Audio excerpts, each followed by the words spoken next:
What's up, guys? Studfit here. We have episode 55 of Kart Talk, joined by all super studs this time. Obviously, it's big. It's gonna be a big episode. We have a lot to talk about. The entire community has been in a tizzy and a swirl all week with the brand new news. If you haven't heard it, open up the game, check out the news. It was a pretty heavy hitter. In fact, I woke up and just kind of give my raw reaction. A lot's changed since then too about how I feel about things going on, and happy to discuss that with my dearest of friends, all my super studs. Obviously, I think one of the questions is, hey, Studfit, what's the future of your channel? It seemed kind of bleak there in your video. I still want to continue content. We'll see. It's going to have to evolve, but we've adapted before, and I think with this community, I'd love to adapt with you guys. So just know that's a good way to start. And I think as long as there's people like those are the people you see on the screen, we'll keep the dream going. But I do want to get to an icebreaker. We got, again, a lot to talk about. Also joined by Bobcat. He's joined us as well. So we'll get to Bobcat here in a second. But the icebreaker is, what has been your number one favorite Mario Kart Tour moment over the last 4 years of the game? So again, we're coming up on the anniversary, looking back, and as we look at the future, we're going to talk about for basically the rest of the episode. But we'll start here, looking back. What's your favorite Mario Kart Tour moment over the last 4 years? And we'll start with Jeeves. Jeeves, you want to kick us off, man? Oh wow, putting me on the spot here. Well, hello. Nice to be here. I have, there were two that come to mind. I know you said one, but one is just the actual game moment. I think it was actually just my first top 100. It was, I think, the tour where Santa Bowser came out. It was just one of those things like, wow, I can do this. This is kind of cool. Like, this is, getting, I would even consider it better than like getting the top 10 in a way, because it's just something that I could strive to do and try to keep getting it and stuff. So I always tell people, like, whenever they get the first top 100, that's the most memorable one. And it's still, after 4 years, it's still the most memorable, in-game moment for me. In terms of community-wise, I would have to go with when I think it was on Frenzy Fans channel. I think I did a Crapper 10 pull actually on the Crapper, and it was actually pretty solid. So what, the pull or the poop? I was gonna say the same thing. No answer is needed. It was all right, so this is how the show is gonna go. Okay, so well done. You know what? We have only up to go from here. The poop was just fine, but the pull was even better. please. I think I got I think I scored a triple high end on that one. So okay, all right. Well, I'm glad it was not memorable for me, or else I would be scarred for life. But now let's go to Frenzy Fans. You guys have been teed into the conversation. Number one favorite moment in Mario Kart Tour. You can split it up if you want to, about like in the game versus out the game. But favorite Mario Kart moment, girl and boy. Yeah, so I'm trying to find the picture on my phone and I can't find it, and I feel unprepared.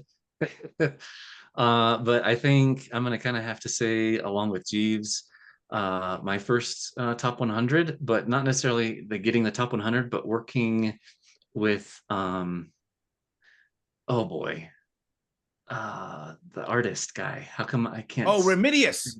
Remedius, thank you. I'm sorry. I should have been more prepared on this. Bowser art. No. So because that wasn't my first. I got like 107th on that first Bowser one. I was really close. But when I finally did get top 100, we celebrated and we reached out to Remedius, and he did an amazing picture of Kemek with the Silver King, which was the cart that like I went all in on. I think I had to pull, it was a second week pipe, and I had to pull I think it was like 97 pipes in, or like 98 pipes in to get, oh, thank you, Frenzy Fangirl. Oh, there nice. It is. Follow him on Instagram if you don't. Get in there nice and yeah. So anyway, we ended up ordering like a big, I think it was like a 20 by 30 metal print of that, and showed it on the channel. And like it hung up in my room, and it's just really cool. Like I just really enjoyed that episode. But I think eh, as far as like just the most exhilarating moments, I'd have to say it's a tie between when I pulled Mario Hakama and the original like, Gilded King. It was just back like kind of in the beginning days, and we weren't spending a whole lot of money, and like when getting these items like kind of out of the blue when you weren't expecting it, like really high out of the pipe. Like I still love going back to the Hakama one where my voice goes up to like Mariah Carey octaves, like screaming. Because I was so surprised. It was like right after getting Mario happy. We were happy about that, but I was bummed that it wasn't Hakama. And then the very next one was Hakama. And like I almost passed out because I was hyperventilating so much. Oh my gosh. That was before we even like did our faces on YouTube or anything. Uh-huh. Like we were just recording like our screen. And anyway, I don't know. Shame. I bet your face was like going pretty pumped. Red. Yeah. Mhm. Red, blue, yellow, all back to back. It was crazy. I loved it. Well, I thought I was safe when you were bringing up Remedius because Hakama is hands down my favorite time of the game when we pulled for him. We were both so excited. It was like, I don't know. We always talk about like pipe pulling being like Christmas morning, right? Like it was just like this exhilarating thing where I don't even think at the time we fully understood what it meant to get him in our account. We were both just thrilled to have him. So I think that was fun. But since you stole that, I would say my number 2 one is I'll go with the crowd. I think my favorite was going for Gold Egg Yoshi top 1000 because it was one of my first top 1000 runs. And Yoshi, like I preach this all the time, but I loved the original characters being released to the game. Like all the original characters, I loved them more than the Mii's, anything. And Yoshi's my person. So I was just super, super stoked. And I thought that was a super fun week. So that's my take on life. That's awesome. Great answer. Frenzy Grind. Let's jump to you, man. What's your number one favorite moment in playing Mario Kart Tour over the last 4 years? I mean, it's tough to pick just one. Yeah. This was tough for me. Answer the question. And I'm probably going to answer it and not even get the right answer for myself. But I got a couple, and I know you asked for one, but I'll throw out a couple. So the Kamek Tour, when Kamek was introduced, was a big moment for me as a huge Kamek fan. Pulling him in my first 10 pull was pretty exciting back in the early days. We're probably talking about what, August 2 years ago, August 21, when that came out. So that was a big moment, especially back in the early days, pre-me. Coinbox Kamek. I mean,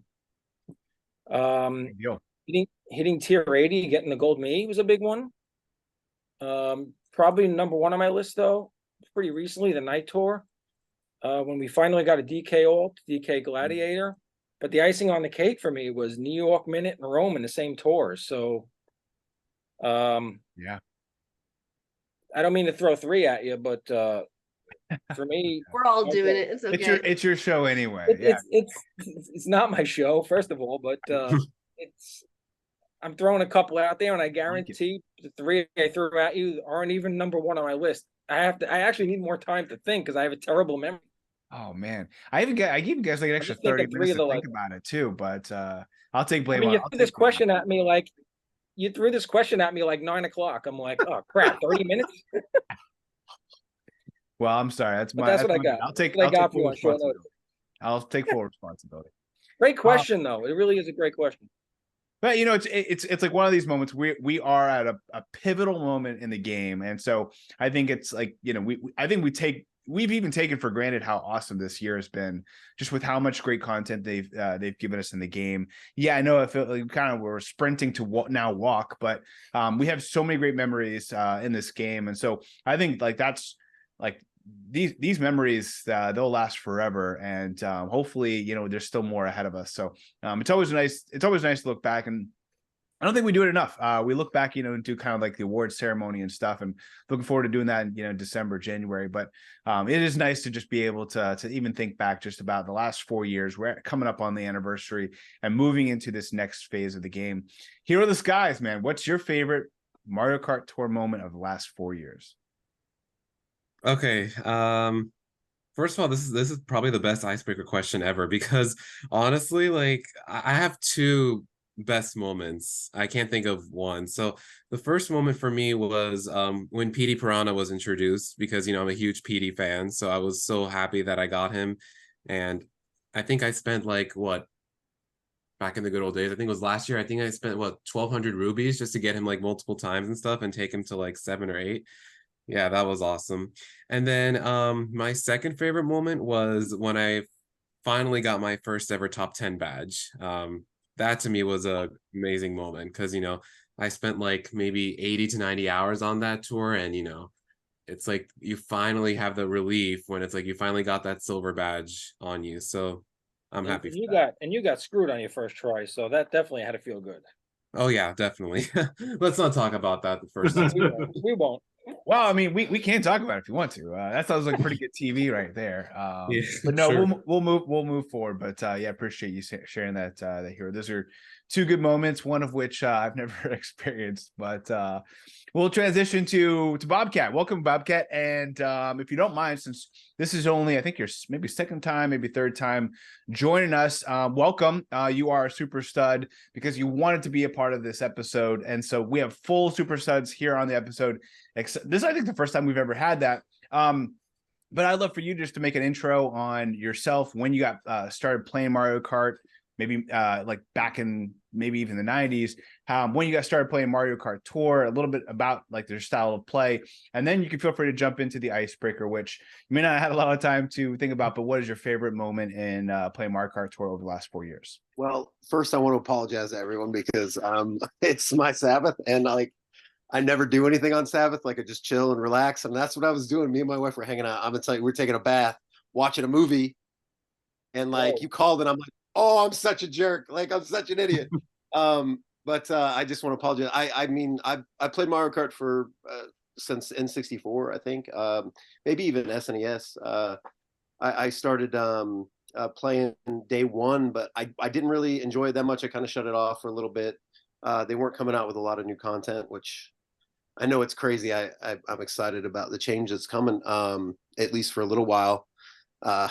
And I started streaming right around the time I think you did, Studfit. I think I was streaming over on Twitch, and if I could pick anything, I'd say that just the people that came there and hung out and things like that. That's probably my favorite time in the last 4 years of playing this game, was just spending time with those people, and like everyone was so cool and willing to help, and like trying to get my channel going, and like doing all these different things and starting my discords and things like that. Like it was actually really, that was probably the most fun I had. I mean, besides every boombox I ever got.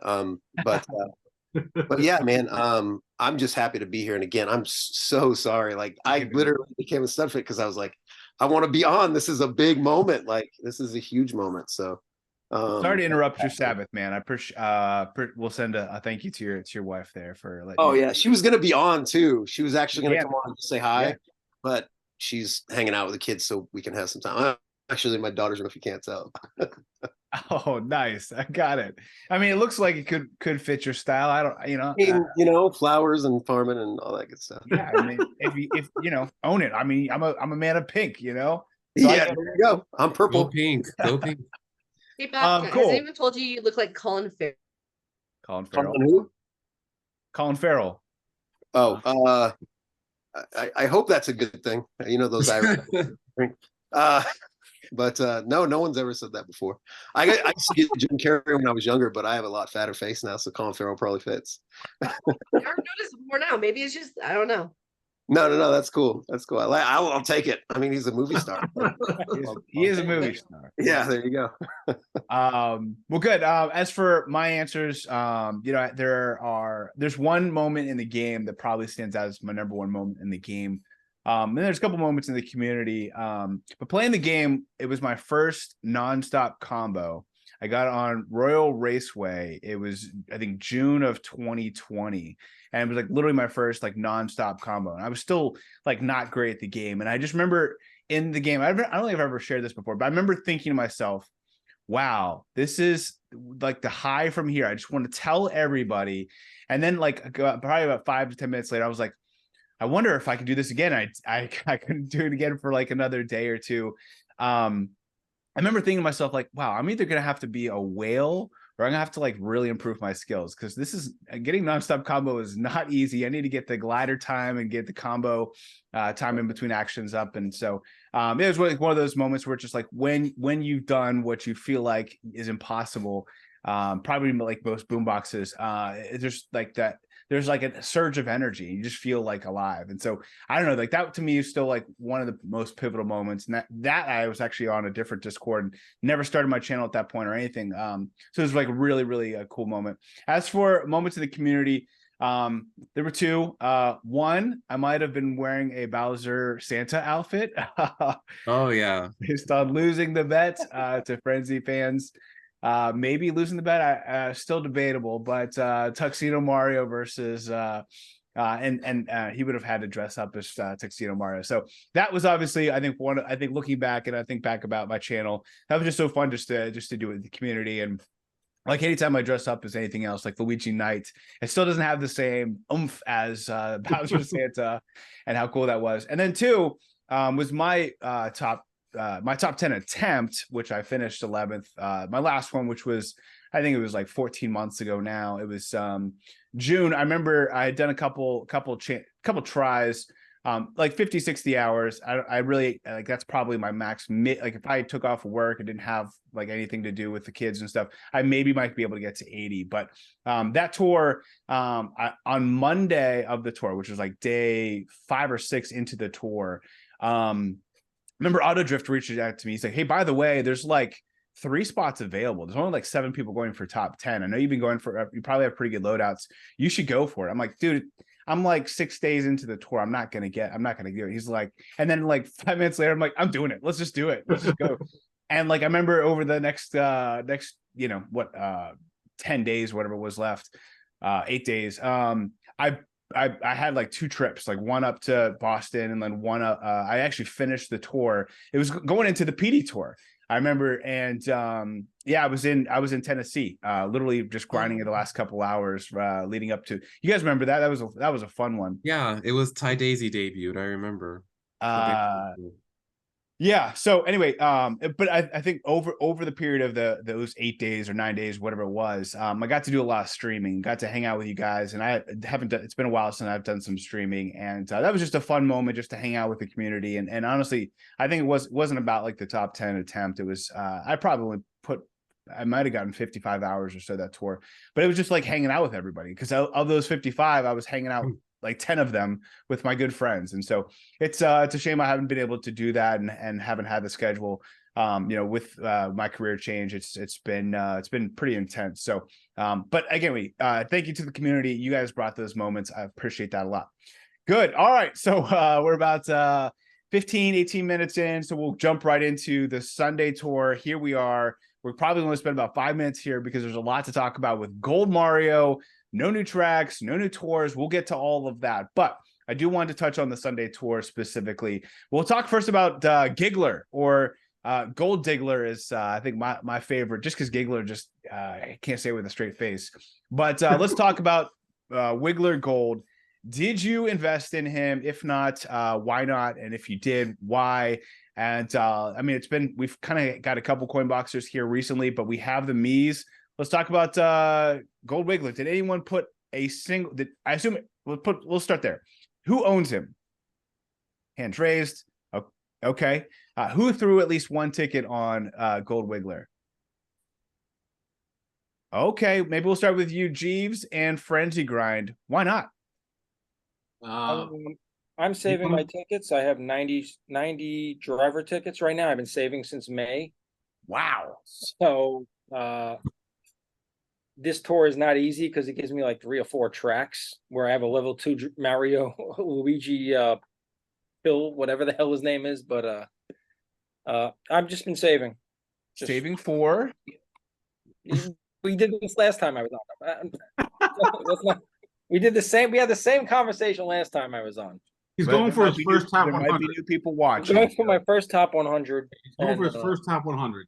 I need 90 tickets for it. So no, you know what? I just got in the mode of saving. I don't know what. I haven't used a single ticket since May. I just wanted to build my stash. No specific reason. But now I'm glad I did, because and just to get back to it, I don't have top 10 time. I'm never off. I'm never off of work. I don't have 80 to 100 hours. I wish I did. If I happen to fall into it one tour where my loadouts are great, fabulous. I don't have the time to take a 2-week vacation and sit here and grind Mario Kart Tour. God bless the people who can do it. I'm just not as gifted as some of the people who have those skills. I'm just not. I'm not that guy. I'm an above average player with who's saving his tickets. That's it. So, it's just I'm just saving, and that's it. I'm glad I did, because now I'm coming into a situation where the game's is ending a lot of its buffs, and I'm gonna now be able to sit there and put a lot of my tickets, finish off my plus skilled Miis, and then go into my non-Miis, finish my Luigi Gold Knight, and a lot of these other drivers, Gold Wiggler, and just kind of have fun. Just finish off the drivers I want to finish off and not worry about future buffs. Okay. So that's kind of where it ended for me. So all right, well, good answer. Jeeves, man. Anti-Wiggler. I didn't. Basically, my mentality with my account, I think, is basically a me game now. I think, when Gold Luigi Knight came out, I took him to 7 double, and I think, and Kareem's gonna kill me for saying this, but but he's not here, so screw him. Time. But he didn't. I haven't needed him, and I'm just afraid that it's not worth blowing off. Even 22 tickets to get him to 8, or 21 tickets to get him to 8. I'd rather spend that on the Miis. And I'm actually really glad now with this quote, no new tracks and stuff, because now I'm just kind of considering, like, there might be stuff that are close to 8, or 8 that I can maybe triple uncap that are non-Miis that maybe now are worth doing. I don't know, with no new tracks.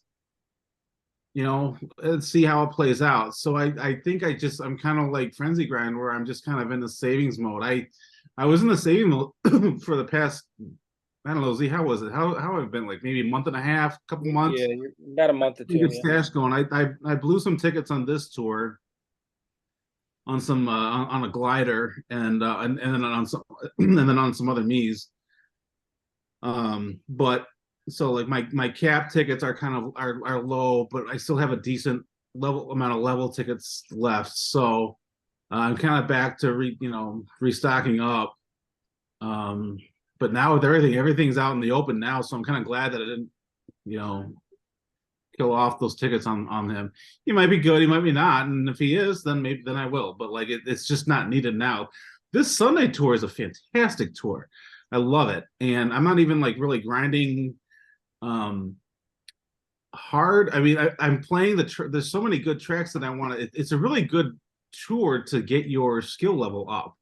I think one of the things that I've noticed with I would say this past year is, like, you don't need to level up stuff just to get high scores. You just need to get better.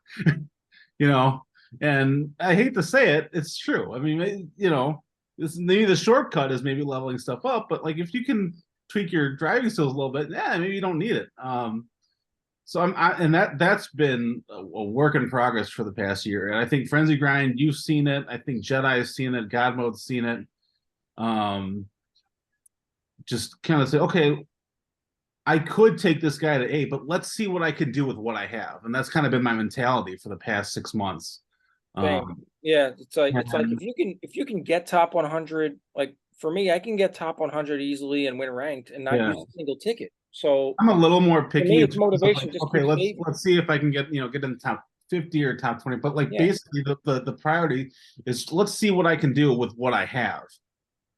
And then go from there. The biggest thing is your account strong enough where you can save comfortably and not have to worry about using tickets. Right. You could probably get top 25 easily and not use a single ticket. Yeah, I mean, I fell in top 25 last tour, and that's without spending anything, I think, the past couple tours. So like I'm really proud of where the account is. Yeah. I wish people, everyone's like, oh, I've got all these, I'm gonna level this up. I'd like to hear people say, let's just see what I can do with what I have. And that's what I'm kind of doing. So I didn't do it, and that's why. Well, I will say, to some people who are watching, they're like, wow, these are two whales talking about their whale accounts and how lucky they are. Yeah, I mean, Well, first of but all, here's the thing though, is that I've been looking around at different people's accounts lately, and like, I mean, a lot of people have a lot of level 8 stuff. Like the game, because we never got level 9. It just seems like everyone's levels are kind of around each other. I was watching Draco grind a little bit today. He's got like, I think his average was something like 7.6 with his carts and like 7.8 for his gliders. I mean, he had a couple level 6s in there. I think it was a great example of playing with because he's doing that mushroom legacy thing. So it's another level of that play with what you have thing. And it's a great example.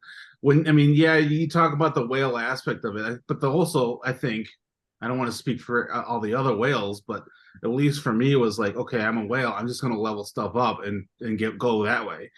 Whereas now it's like, okay, well, let's just see what I can have. That's kind of hard to do because like if you can, you just put the tickets on it and you can get the bigger score. But now it's like, I think, Godmo has been really, and other guys, Rashid and Autodrift is, really helping with the skill side of things. And okay, well, I didn't need to take that from 7 to 8 or from double cap to triple cap. So yeah, it's been really helpful. So I have 2 questions to talk about for the Sunday tour. The other one is about All Cup ranking and how everyone's kind of going for this tour. But before we get to that, I'd love to just hear from the other people who invested into Gold Wiggler and get your vantage point. So, Bobcat, Hero, Frenzy fans, tell us a little bit about why you invested into Gold Wiggler or Giggler, aka Gold Diggler. Well, I didn't invest into him, just since I'll jump in. So Okay. I'm with G Frenzy We'll start with Grind, you. but for completely different reasons. I don't have a well account at all, and I've said this before on the channel, but I mainly play for ranked, and I just didn't need him at all last week. I might put a couple of tickets on him this week if I need to for rank, but last week I was able to comfortably get first place at level 99 without investing a single ticket. And so this week I consider putting some on him for Vanilla Lake, just because I have Penguin Toad, and Dash Ring, as cute of a skill as it is, it doesn't do much for you. And I'm the opposite of Jeeves. I'm right now at a stage where I don't want to, I don't know, I don't have the time to put tons of time into perfecting my skill in the game. So tickets help me get there. So that's why I haven't done a ticket No yet. shame with that. That's how I've been playing the game for the last 4 years. So no shame there.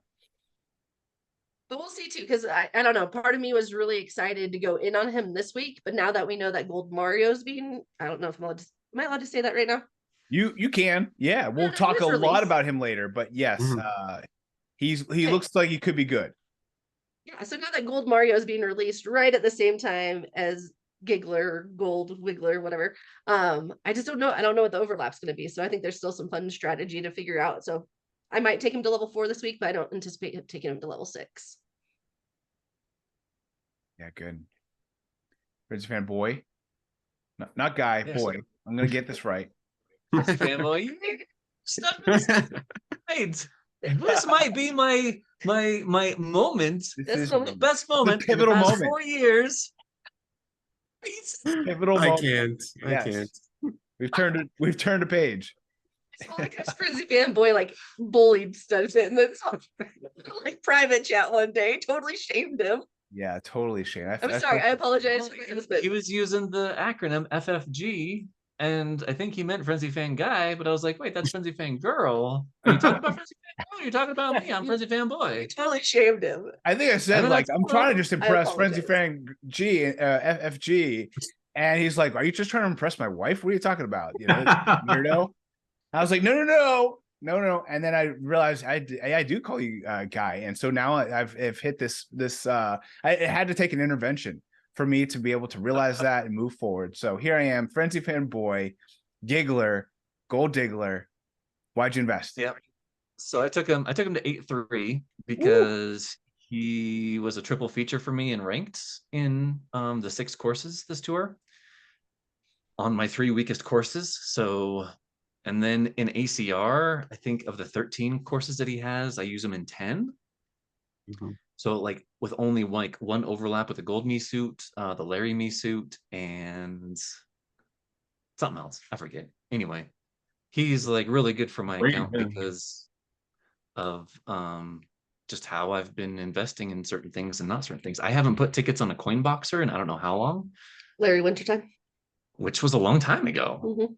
That's so weird that they don't have a lot of overlap this tour because there's a lot of winter style tours or Yeah. tracks. Interesting. Yeah. So yeah, there you go. There you go. Hero, Bobcat. Yeah, so I took Giggler to 8. Only because, like what Frenzy Fanboy mentioned, I believe he's a triple feature for this past week and this week's ranked, number 1 and number 2. I just don't I'm not a big fan of saving tickets anymore because I was in that habit of like saving for 6 months for my potential top 10. So it's like, you know what? Now I get to spend my tickets on whatever, on any driver, kart, and glider that I can wish, honestly. So that's just my mentality. But when I saw the trailer that Gold Mario appeared, I was like, man, maybe I should rethink that. But at least I'll have enough tickets to level up Gold Mario as well. So yeah, honestly, for me, I'm not a huge fan of saving. I'm just here to spend my tickets willy-nilly since I pretty much accomplished what I've done in the game. So Okay. Bobcat. Yeah, I moved it up 8-3 the first day. So it was just one of those things where I had 40 tickets, I think, and I was like, dropping 22. I was looking at my account. One of the biggest reasons I did it was as I was looking through, I had all 3 banana drivers at a 6 with the yellow me suit at a 1750. And I was like, if I take this to an 8 or, a 7 even, I was thinking 7. And then I looked over at RMX and I have Santa Me, who I took to a 7 triple, double, and then a triple like the next tour, pretty much right away. But I'm done grinding 7s, to be honest with you. Like it's a decent track for it, but I'm just done with it. So I was like, I'm gonna drop this right now. And then obviously this week I had a level 2 Wiggler. So I mean I'm a ranked player, so that's why I did it. But man, I think he covers every course for me except for the only one that he didn't was I took Gladiator to an 8-3. So that DK Pass R, I think, was the only one that he really didn't cover. And then the one with the gold me suit. So every other one he covers for me. So that's good. And even that one, the DKR, if I really want to, level it up because all those coins that are on the track, I'd probably race DK. But if I just want an easy ranked, I'm going with I'll say Giggler. Giggler. Can't help but laugh when you Giggler. No, that makes a lot of sense. And I took him to, and actually I think Adam called me out on this today in the server, but yeah, I took him to 8 quad, and for me it had to do with Cookie Land. I had never had a driver. I will say these battle tracks, they're beating me up, man. So for when it came into the rundown and also the reveal, thinking, hey, this might be a fun tour, because we were on vacation for the first like 4 days of the tour. So I was like, this is a great time. And my wife was she had get stuff done back at home, so I was just there with the boys. I was like, this is perfect. I can probably grind 5 tracks a day for the first 3 or 4 days. This is great.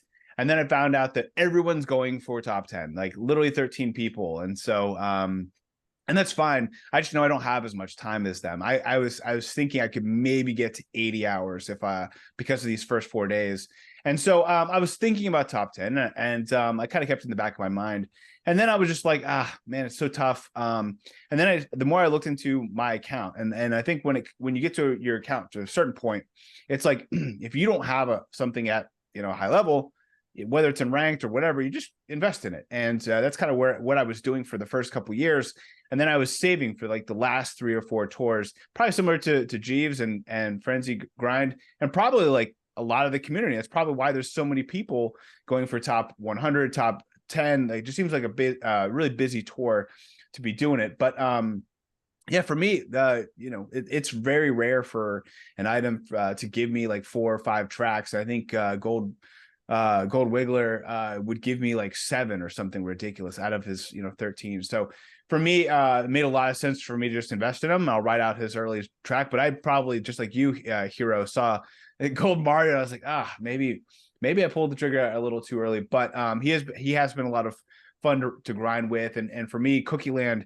One of the things I noticed, like for Battle Track, is even with like Morton at a high level, I don't even like Giant Banana on the battle tracks. It has to be Coinbox or nothing else. I can't do it with Boomerang. Can't do it with Lucky 7. I just like Coinbox is the only way that I'm going to be able to get that many actions in such a short period of time.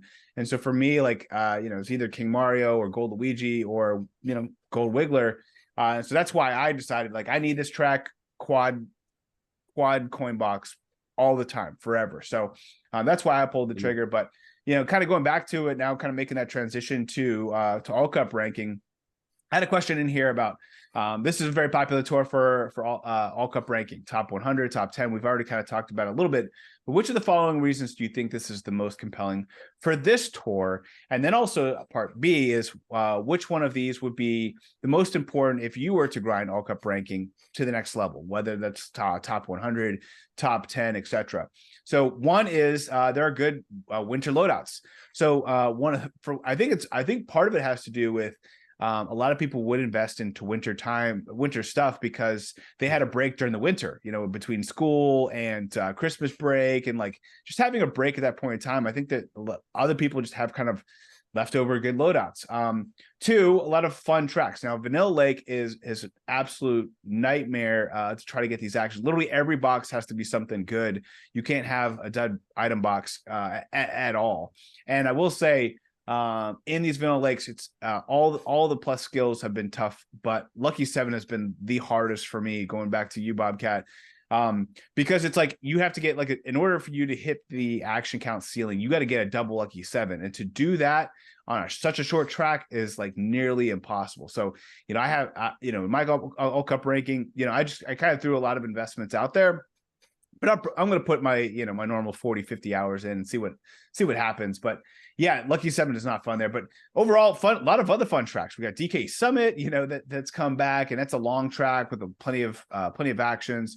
Rosalina Ice World, plenty of actions. You can get to 200 easy almost on all four of them. So many fun tracks. That's number 2. Number 3, many players saving resources for the past few Nitro tours and City tours. So I think the reason we've been saving Jeeves and Frenzy Grind is because like we feel like we gotta save when there are a lot of City tours, a lot of Piranha Plant Cove, etc. That's 3. Number 4, knowing that All Cup ranking dynamics may change. So we'll get a lot into the anniversary and what's going to come in the game. But some of us like wonder like, will All Cup ranking have the same meaningfulness, or will there be an asterisk after this anniversary as we get for top 100, etc., or just people having time off? And for me, All Cup ranking literally comes down to time off. It had nothing to do with any other reason other than I have some time off, and I think everyone else that I've seen going for top 100, it's everything else. So I feel like I'm alone, at least in those looking at top 10. And that's why I knew I had to bow out. Because for me, like maybe these people have, 80 plus hours all the time. For me, it wasn't. So good loadouts, fun tracks, saving tickets, and then knowing that ACR dynamics might change, and then having time off. So which one of those do you think that there are so many people going for at this tour, and which one is the most important to you if you were to go for All Cup ranking? I think it's a combination of all of them. They've all made very good points. I think the strongest one, this is just an opinion only. There's a lot of just quote old tracks, and I think people just have good loadouts, from the get-go. Especially with the DK Pass, and I think one of the Vanilla Lakes, and I would even consider DK Summit kind of an older track. So I think a lot of people have, that do ACR will have good starting loadouts for those. Again, it's this,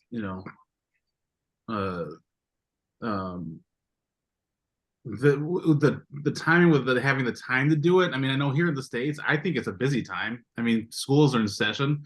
I don't know if people are taking time off at this time of the year in the States, but I know Aussie Cars in Vegas, and I was in Shadow Legend. He's in my rank, and I was like, "Hey, you're in my rank." He's like, "Oh, don't worry, I'm on holiday, so something's going on in Australia." So, I don't know if really the timing, if having the time to do it is. But I'll go back. I'll state what I said earlier. Like this, the tracks are fun. I mean, especially I think DK Pass is probably now one of my favorite tracks. Now that I've seen people get like 300 on the reverse and stuff, and just seeing what's the potential and stuff, and trying to, I'm not trying to get 300, but just like the potential is, there's a variety of like good potential on that I didn't even, that after 4 years I didn't realize was there. So I think a lot of people are motivated by that. I see, people like Analev going for it and stuff. Some people that have been in the game for so long. I think it's true. I would probably focus the main reason is the track selection. Yeah, that's kind of what I think. Good answer. Others? I think the reason that people are going for it this tour of Studfit, 2 words: snow crystals. Done. You know what? I did throw 2 tickets to take my snow crystals to 8. I'm using it once this tour. Really? Once this tour. Yeah. Wow. Yeah, because I had it at 6 out of 8. And I needed it for one track. I can tell you what track if you want. But yeah, it's the only track I'm using it on. You know what? Yeah, I'm only using it on one track as well. It's funny because it's in like a dozen tracks. Yeah, I put 2 tickets on mine, and it took it to a 7. It's still just a 5.95, but I'm actually using it for ranked. So. Yeah, it's the rank track. Sky High Sunday Art. It's the only one. I have it double and cap. That's probably why I'm only using it once, as I have other stuff that's triple. I think I had that. I mean, I would have used it, but I think that new Halloween ice cream. I don't even know, spooky whatever. Spooky sprinkles. Yeah, I took that straight to 8 quad, and I have my snow crystals at 8 double, and I'm not even using it. So I think the spooky thing killed it. But yeah, we've had some dynamic conversations about snow crystals. I found that humorous, but maybe you were serious. I don't know, but it was a good one. You got me there. Yeah. Any serious answers? So I'll tell you, I've gone for ACR 1 time, 2 times technically. I got it the first time. That last 4% took me almost twice as long as it took me to get to 90. Yeah, I had to hit 94. And so they put out I actually messed with Rakita a little bit, and Frenzy fans knows what I'm talking about. I was like, man, I think that you're putting it up there. You're putting that number up there, and it's on all these discords that number is being reached because, he put out this number and I hit it in the first weekend, and I was like, oh, I'm going to get it. And then it went up like 50, 60,000. And I'm like, I'm not doing it. I'm just not doing it anymore. So I can tell you the only way I would go for it is if I'm level 8 across the board. It would be that for me. Like, that's the only way I do it, is if I could do the 20-hour that some of these players do. But by the time I get everything into level 8, everyone's going to have level 8 and I'm not hitting top 100. So what tour was that again? It was the one, gosh, I don't even know. It was probably like 5 or 6 tours ago, but I hit it, and then literally I was going to go for it. It was right after they fixed the shrooming. Okay. That's rough, man. Because usually with those predictions, they're pretty consistent, man. I'm sorry. Not in the Bowser tours. Shrooming. The Bowser tour. I actually think more people went for top 100 that were close because they weren't shrooming. So I think more people went for it that next tour, and that's probably why it went up. It's my opinion anyway, because that was the worst beginning to later on in the week, like second week I think it was, and it changed drastically, and it was pretty crazy. I mean, but that's awesome. I mean, that's a rare occasion where that cutoff keeps going up. Oh yeah. Oh, definitely. It had Yeah, to he's do re- with the shrooming because I mean, that was a crazy time in the game.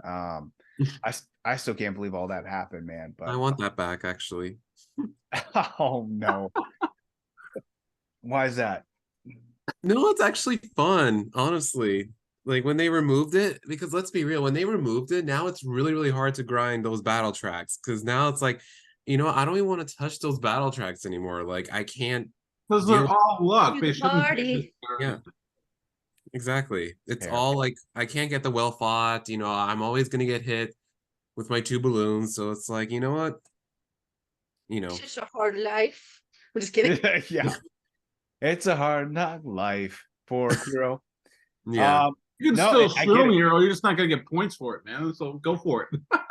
sure. Yeah, I don't know. It's for me. It's like I'm playing in between stuff. So to think about coordinating with people, it just seems like probably like honestly to make Kart Talk happen on a consistent basis has it's been blown my mind that we're 55 episodes in. Like that I've somehow organized this all to work every single tour. Except for maybe one or two, but yeah, no, great points there, guys. What do you guys think? Anyone else want to mention anything about O Cup ranking? What about for you specifically? I'm eternally cursed to only go for top 100s during Bowser tours. Well, top 10s, but then the first two I realized, nah, it's not going to happen. When 25 people are going for top 10, Yeah. it just doesn't really work out. So I think it does come down to time for a lot of people too. Like if I had all the time in the world, I'd do it for sure a little bit more often. But it's just it really comes down to that mostly, and then at that point it'd just be having like not my tie daisy at a one because that really hurt me. Any time that I ever looked at it, but yeah, I think it just comes down to time really. That's ultimately what it is.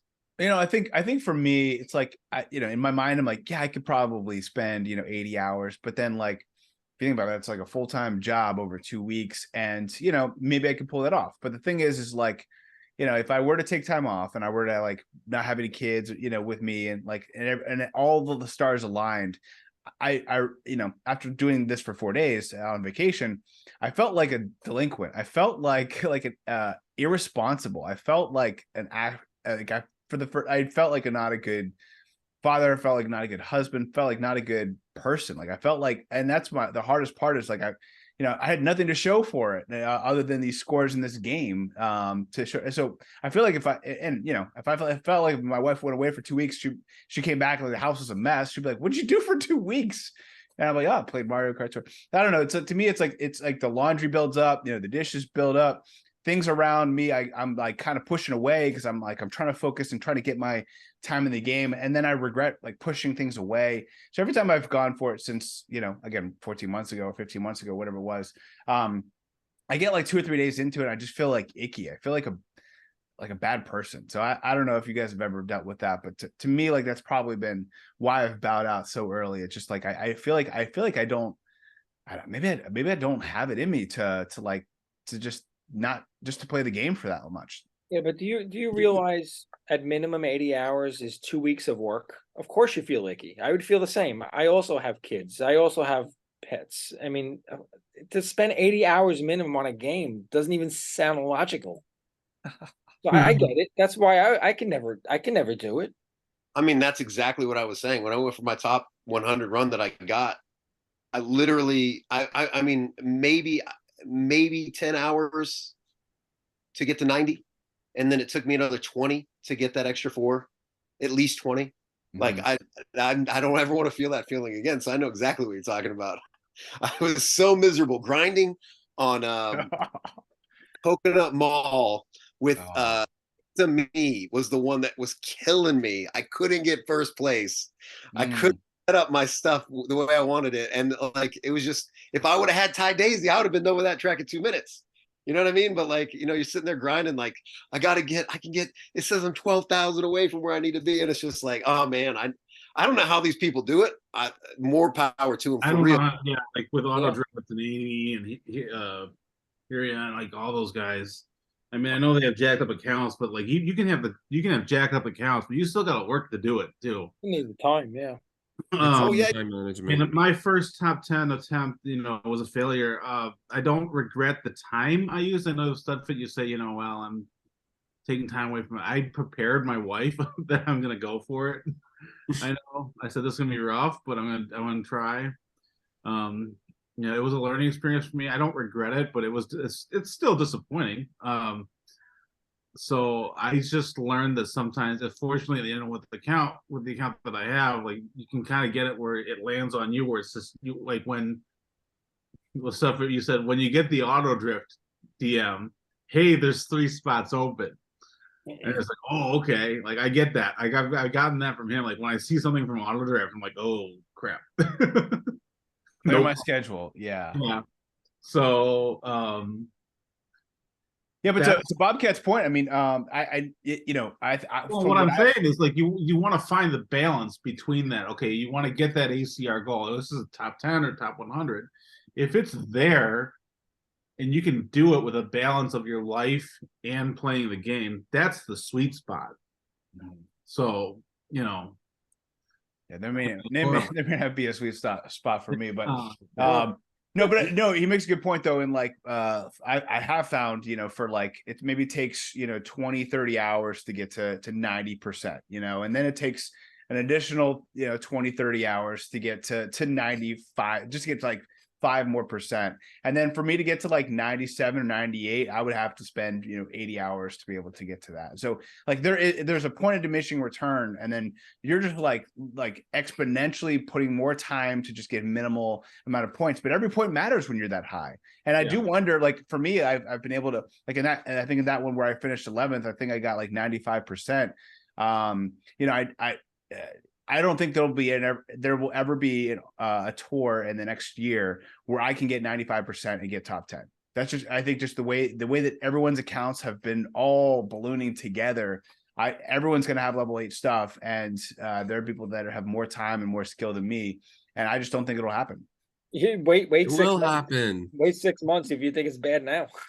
The only way I have to hope for something is that people drop out of this game that are just so dedicated and they've gotten hundreds of top 10s and whatever, and then I'll think about it. But yeah, until then, doesn't look like it'll happen.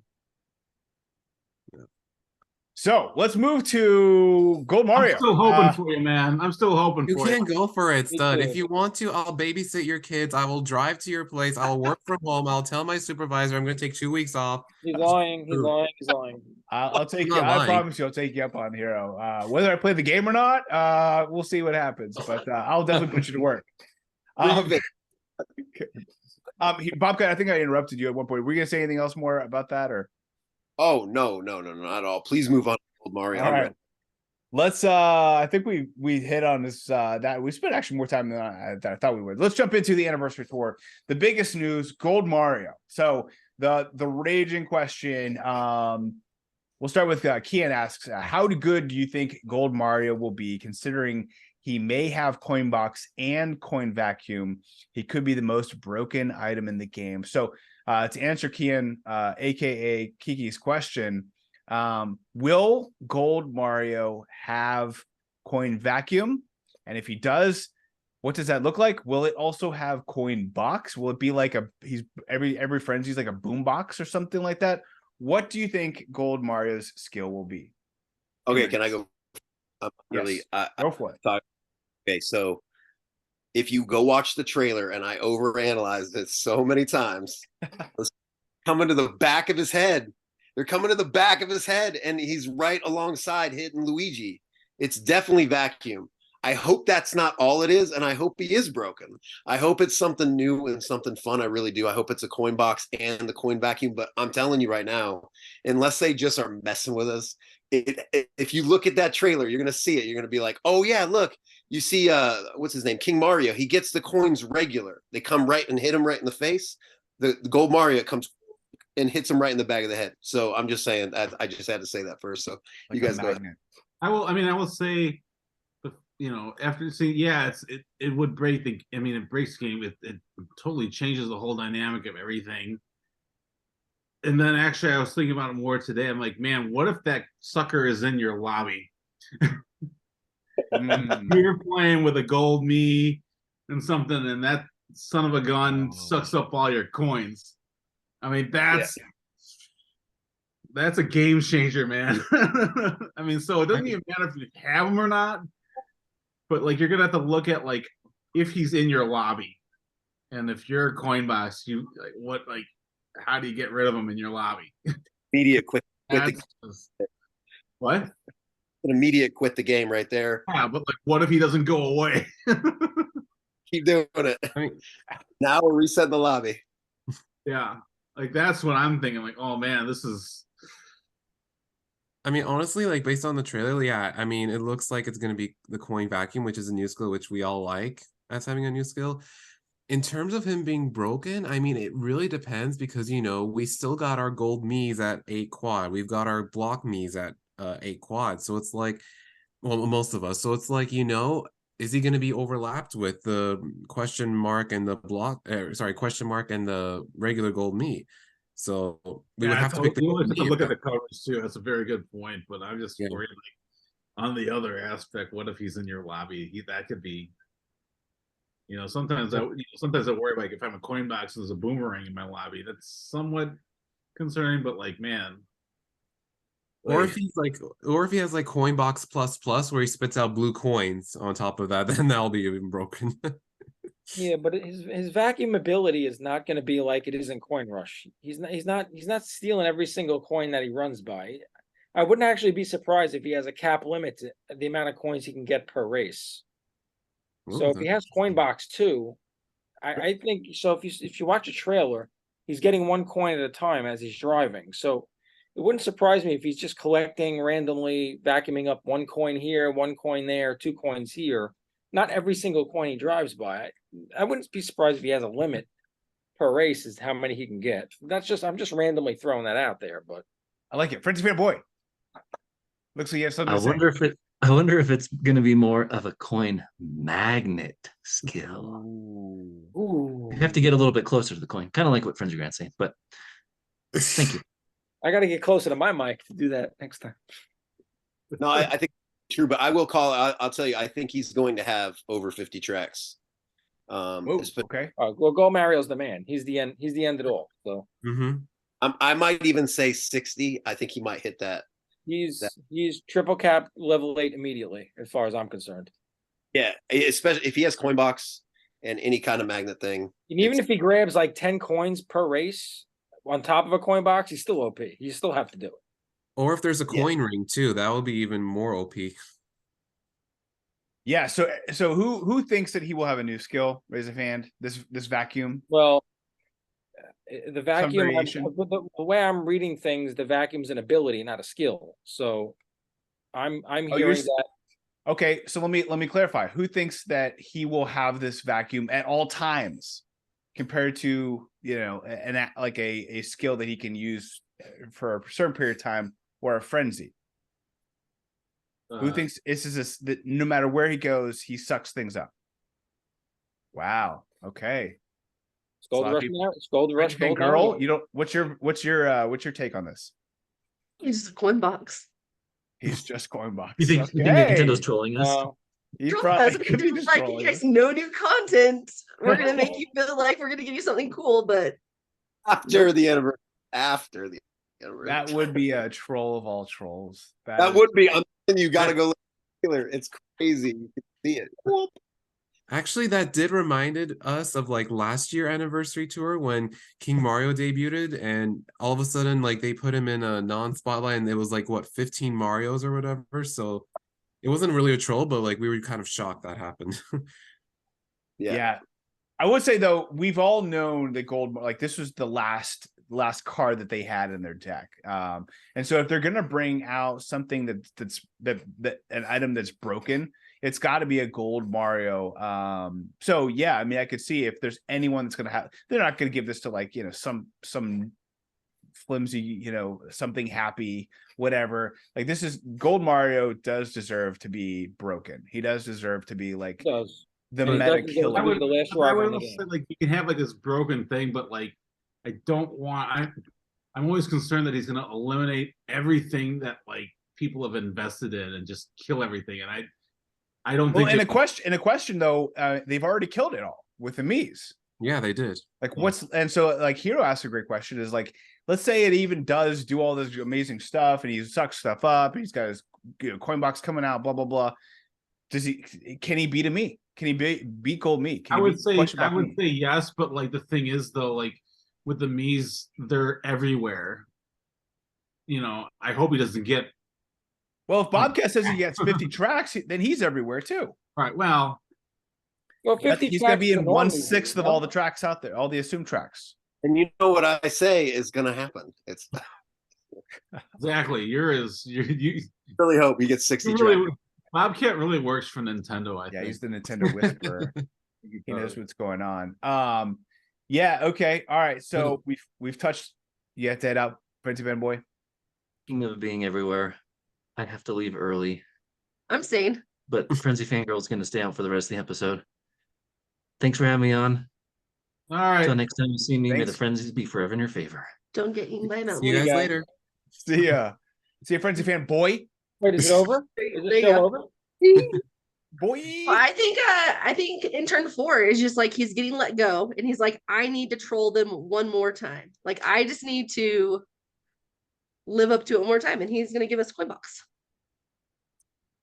But Yeah, no, I mean, I think that if Nintendo's going to stay consistent, they give him coin box, and then it's going to make all of us gigglers not giggle, and we're kind of regret going in on our gold diggler. But no, I can see both scenarios happening. That's what's interesting about it, is like you guys make all valid points, and we're just gonna have to wait and see. I've already looked on our Discord server where we have a vote for what the top skill is. And it is overwhelmingly this new skill as like one of the votes. I'll give you just the raw number right now because we still have it'll still be open until next tour. But 18 people voted for brand new skill, 9 for Coinbox, so at least double. And then a couple other, like one person voted for Bubble. I was gonna say it's gonna be Bubble. That would be pretty funny if it was Bubble. To be honest, I voted for the coin box and the new. If it's not both, then I'm wrong. So like that's I just be clear. I did the coin box and the new skill. Have the magnet and the coin box. If not, I'm wrong. I should probably check to see. That's probably what all the coin box people have, to be honest with you. But here's the thing about Gold Mario, though. Not a lot of people have touched on this, but like there is speculation that he's a ranked reward. So that means week 1 is going to be extremely competitive. If that happens, is he going to be top 3 or top 1? Ooh, top 1. I mean, it's been a while since we've had top. So I thought he was a week 2 rank reward. Yeah, it could be week 1 or week 2 ranked reward, but all we know is that based on the images of where Gold Mario and Gold Luigi Knight are together in the same scene, that they will be, I guess, the ranked rewards. And one will be week 1 and one will be week 2. I believe those are the assumptions. So I don't think we necessarily know which one is. So Gold Mario and Battle Tour, here we come. No. Yeah, I mean, man, it's pretty. Can you imagine if he gets a battle track? Oh my god. Now here's the thing. So we have some clarity and some typical Nintendo non-clarity as to what's going to be happening in the next few tours. I think long term we kind of know what's going to happen, which is the game is still here. Yay, we win.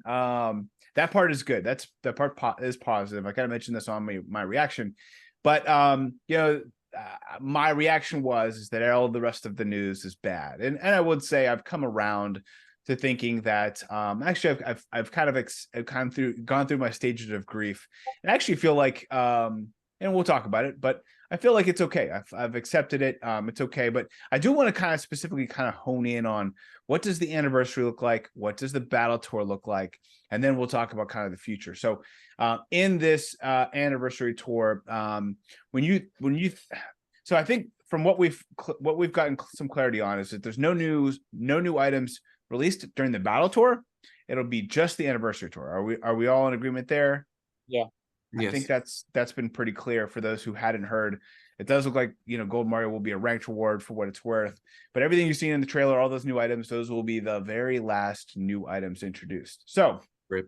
Want to move to Raker's question, which is, do you think items introduced during the anniversary last tour with new things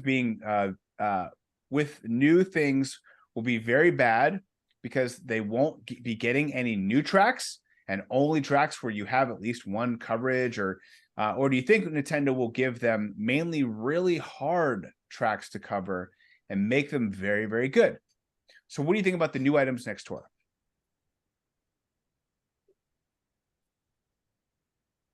I mean, it all depends on the account, to be honest with you. So personally on my account, I don't see them being very useful. I could be wrong because I do obviously have a lot of gaps still. Would it fill all the gaps? I think it'd be a slim chance because I'm just one person, and I know there's but again, it depends on the account. That probably is not the best answer you want. Hey, it's your answer. Man. Maybe we'll take a step back. So, knowing that there will be no new tracks, how are you going to invest differently? I mean, I think that we've been kind of on this, what I refer to the chase, where we're constantly like, oh, I gotta cover this, gotta cover that, gotta cover this, gotta cover that. But now that knowing that it's not covered, and like say your frenzy grind, you're sitting on 100 tickets, like you now can be more strategic. I think a lot of us have been focusing in on the top meta items because these items cover the most unique tracks or the most hard to cover tracks. But knowing that they're all done, now we're just kind of like, it's kind of like, you're doing a puzzle, you got the whole, outside covered. Now you're working on the inside.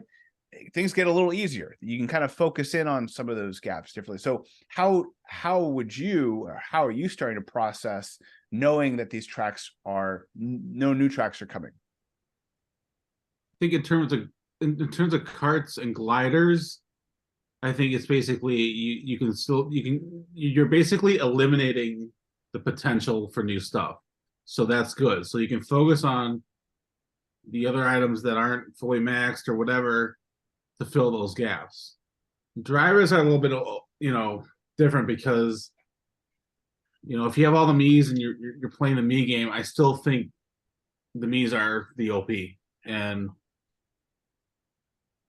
I think maybe in terms of long term, that's, you might want to fill up on those Miis, even if it's not like the plus skills. It takes a little bit longer, obviously, and more tickets.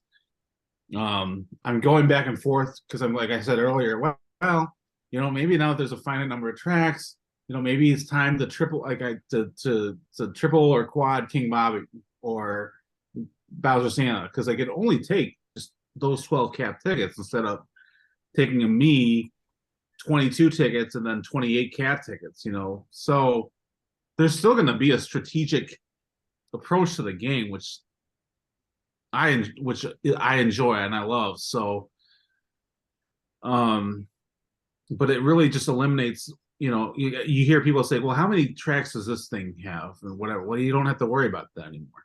Now we know.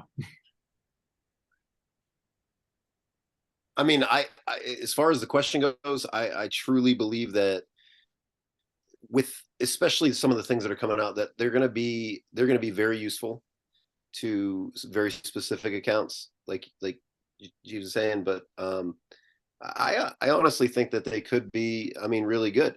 That's the whole thing. I think it's going to be the same as every other time. It's like some are hits, some are misses. The playing cards look really cool. I went all in on the Smiley Glider when it came out because I loved it. I love the way it looked, and it really went for my account because, and maybe this is a question for later on, like what item haven't you invested in that's like meta? And mine would be the 8-bit gold 1-up. Or the 8-bit 1-up. I don't even have it. Okay. So Smiley Glider covers like, quite a few of those tracks. So, it's really hit or miss for your account. Like my children, I have my oldest son, he plays, and then I have a kiddos account where like 3 of my other children play. And then my wife has an account. My wife, they're all just about a year old now, or coming up on a year during the holiday season here. And yeah, I mean, their accounts, everything's perfect for them right now. Anything's good for them. Like, you know, Giggler was perfect for Gold Mario would be great for them.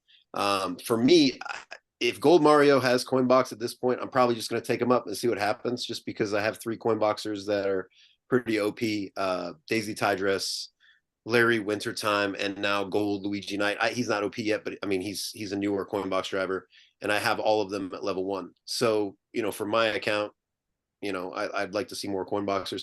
I'm hoping he gets Peach Circuit RT. That was just in rank. Birdo, because I'd love that covered, but you know, I mean, it's all a guessing game, you know.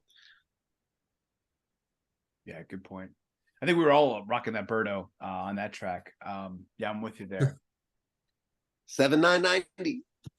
Yeah.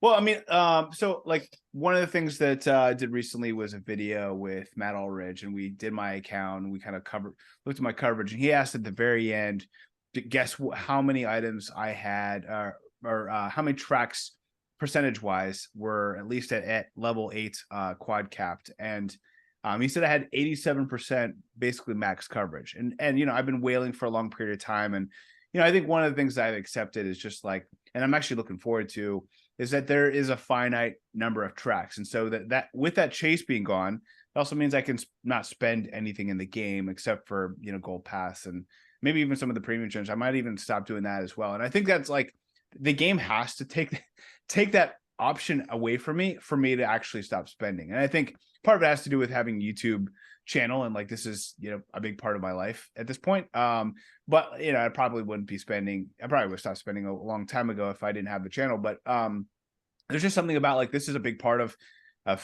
who I am, and so why not invest into something I spend this much time doing, etc. But you know, I think, you know, knowing that like these tickets are not gonna, like, they're gonna help speed me up. It's kind of like I'm gonna run to walk, you know. And so like, what do I really need to be moving that fast? I can kind of now relax to calm down. I would even wonder if I'll get to a point where I don't even buy, you know, tickets in my daily selects, because like high-end tickets, because I don't need them. Like, right, I have everything at 8 quad. You know, what do I need those tickets for? And so, you know, there is that kind of part of the game where it's like, I how fast do I want to be there? Maybe I don't want to be there that fast. Maybe I'm just like okay with just relaxing and moving into the kind of frenzy grinds, just accepting to save and like be able to only invest in things that I like. So I think like having like the tracks done is actually getting me relieved. Does anyone else feel relieved? Oh, super relieved. Absolutely. I'm really excited for this change.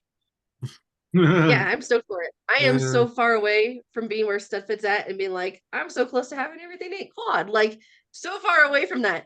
But I'm excited for all the races to be completely like done with, because for those who aren't Wells and who don't like put 20-30 hours of tour into this game, I'm looking forward to actually like completing a spreadsheet, knowing exactly where I am, only updating it for the few things that I'm very strategic about.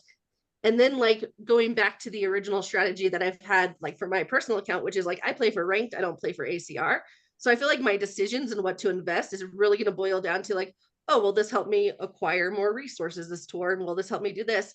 So as far as what, I don't know, I'm super excited for all the new items because they look incredible. Like Mario's going out on a high note with how cool the items looked.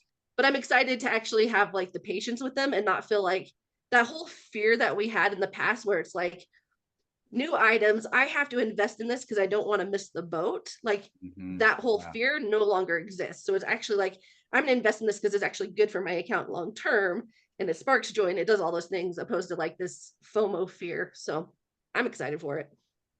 Yeah, I think when you know, and this may be shifting the topic, but you know, yeah, it was like when I first of all, like when that the news came over, like it was in the middle of the night where I was, and I just noticed there was a very deflating vibe that update was.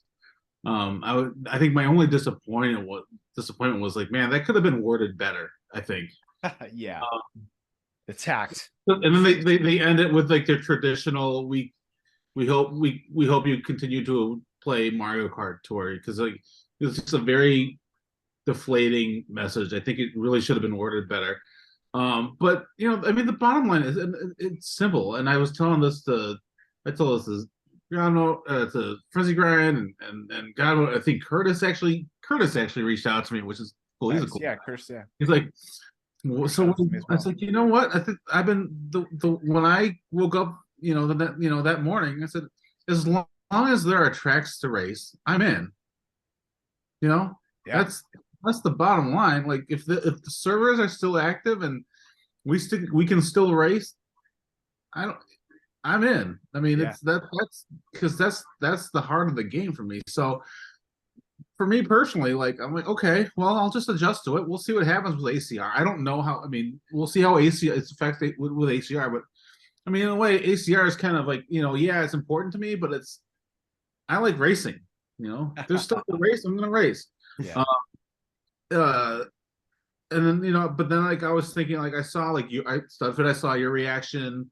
I was feeling for you. I was feeling for Sammy, and then I immediately thought I thought about Larry and like all the data guys because they look at like the buffs and the all the data on that. So it's like, okay, that's kind of a bummer for them because I don't know if they quote. I think like, Antelope, I've already talked to Antelope. Antelope is relieved. Are you kidding me? I was going to say they probably But Larry, a little part of him will probably die inside. Yeah, I think with Larry, like I know because like he stresses how much he works on it, so I know it's a task for him, but like I'm sure he enjoys it too. So I don't know. That's fair.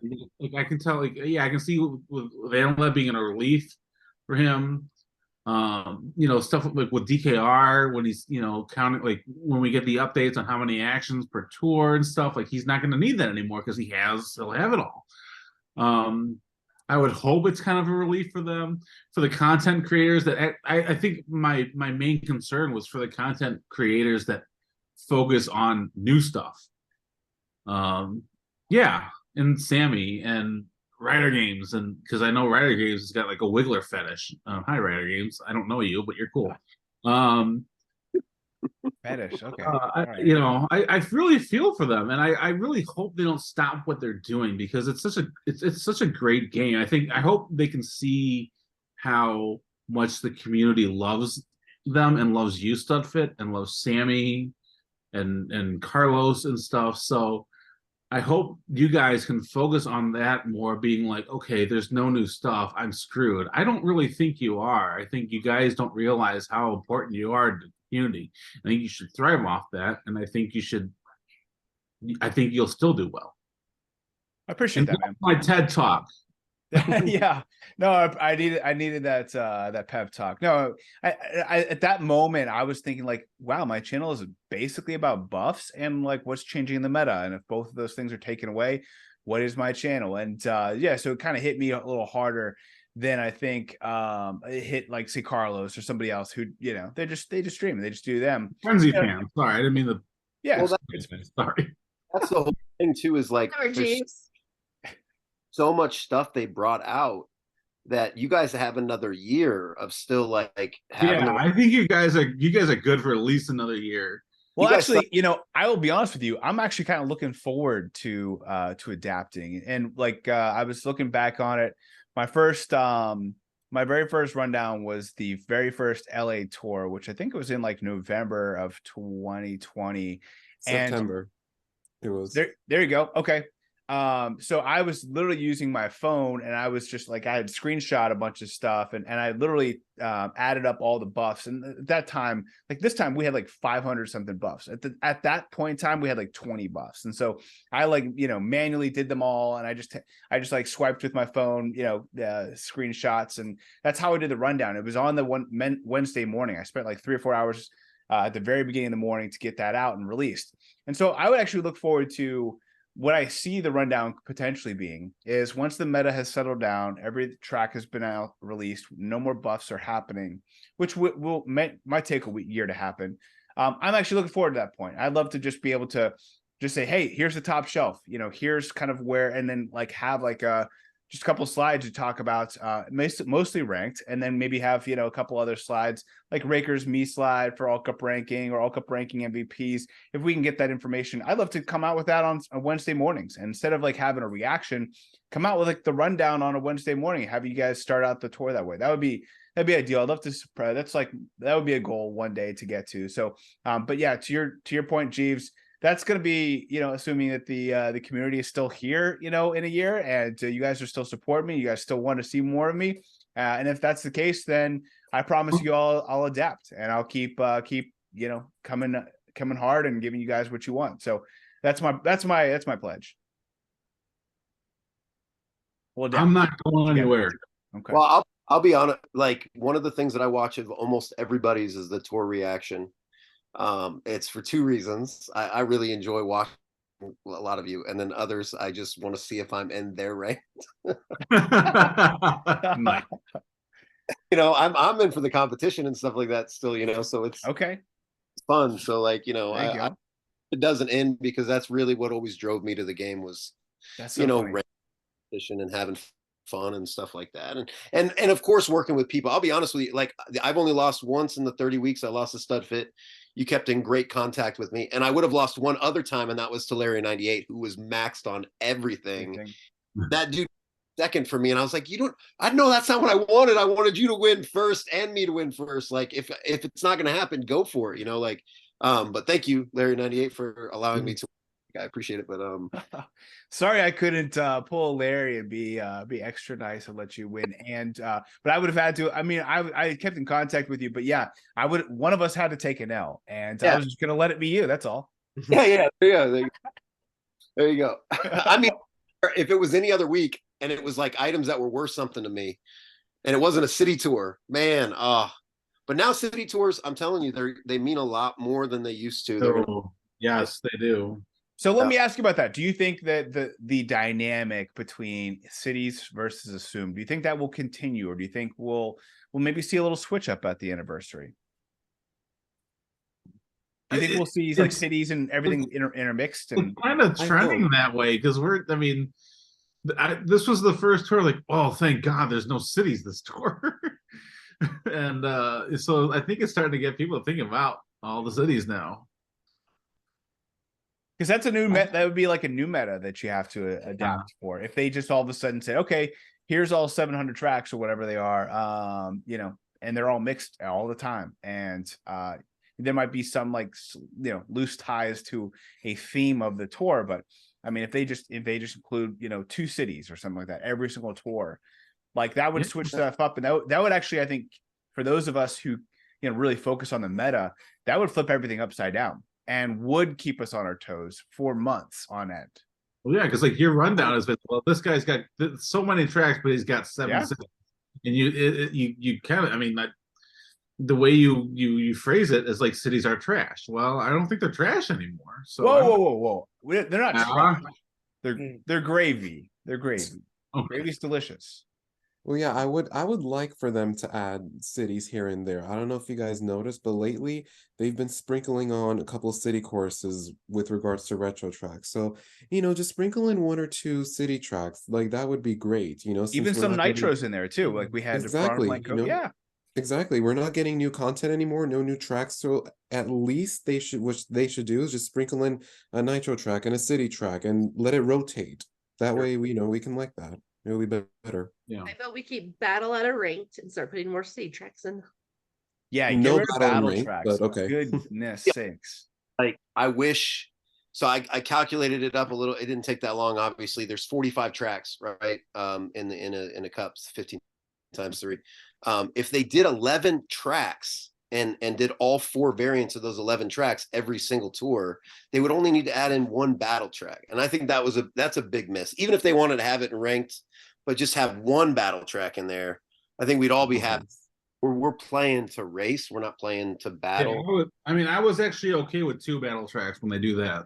Yeah, and that's fine. I mean, but like, you can't have 11 in there with what you have unless they add another one in or something. Another whole cup in, but I think that was a miss. But I'm never going to go for ACR anyway. So who cares? Like, Yeah, me either. Yeah, you are. I think I'm going to make you. Yeah, no, it's a good point there. So I think a lot of the other questions really, and this is where we'll have some fun because there's like a lot of cool things that could happen. One of the questions, I'm trying to remember who asked it. I'm looking here, I don't see it though.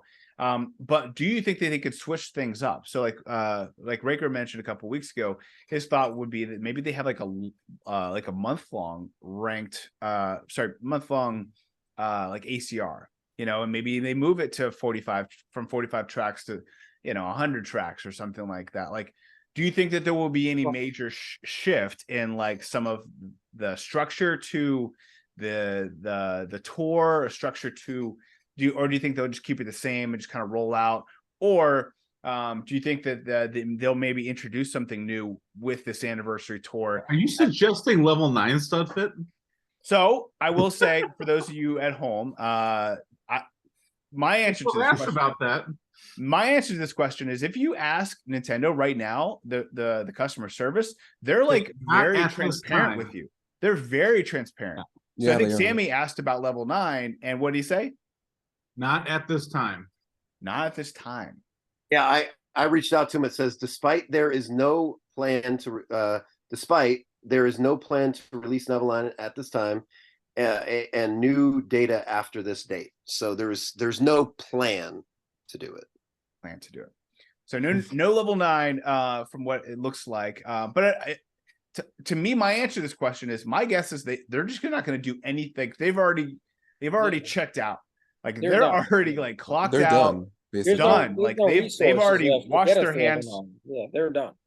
Like everyone has left the building at this point in time. Like that's I wonder if they're going to see, like, they're going to do this and they're going to see the response and see people are still excited about the game, and then regroup and see what happens. They've handed the keys to intern 4, and he's just in charge of the entire office right now. All he's going to do is flip a switch every 2 weeks, one way or another, and just kind of pick the tracks. And that's didn't you say, it was a while ago, I think it was you, Studfit, you posted some article someone did about how Nintendo's not going to be focusing on the mobile games anymore. Yes. Wow. So maybe this is just, the end, but maybe whatever money they make, they'll certainly take. I think they understand it's a moneymaker, and maybe they understand that they can continue making money off it without doing anything for the next 2 years, and then it'll die. Yeah, that's the thing I wanted to mention, and I think this is probably the best time. But right after it says that, it says, we want to assure you that we will continue to provide service and maintain the game. And I got to tell you, I looked up the legal document on the game. They unless they're losing money hand over fist, they're legally not allowed to delete the game without being subject to arbitration. Wow. Up to $70,000 people. So what do you mean what do you mean by that? Like they have to maintain the game. They literally have to. We spent money on the game. We spent So is there a time period they have to do that? What I'm saying is they'll be subject to arbitration if they cancel the game by all of us, like the people who have spent money on the game over time. Now, saying if they are losing money or they like go bankrupt or something like that, there's nothing we can do. But maybe they can say, okay, this will be the last tour. Well, no. I mean, what they'll do is they'll be like, all right, well, we're just going to go to Gold Pass and we're just going to let you race. And if you want to get all these rewards, it's $5 a month. And imagine just 1 million people paying $5 a month, and 4 of them are in this house. So 1 million people, $5 to play the game. Why would you get rid of it? It doesn't make any sense. It's basically free. Just paying for maybe customer service reps, and they might be handling other games as well. So you're not really paying them, for that.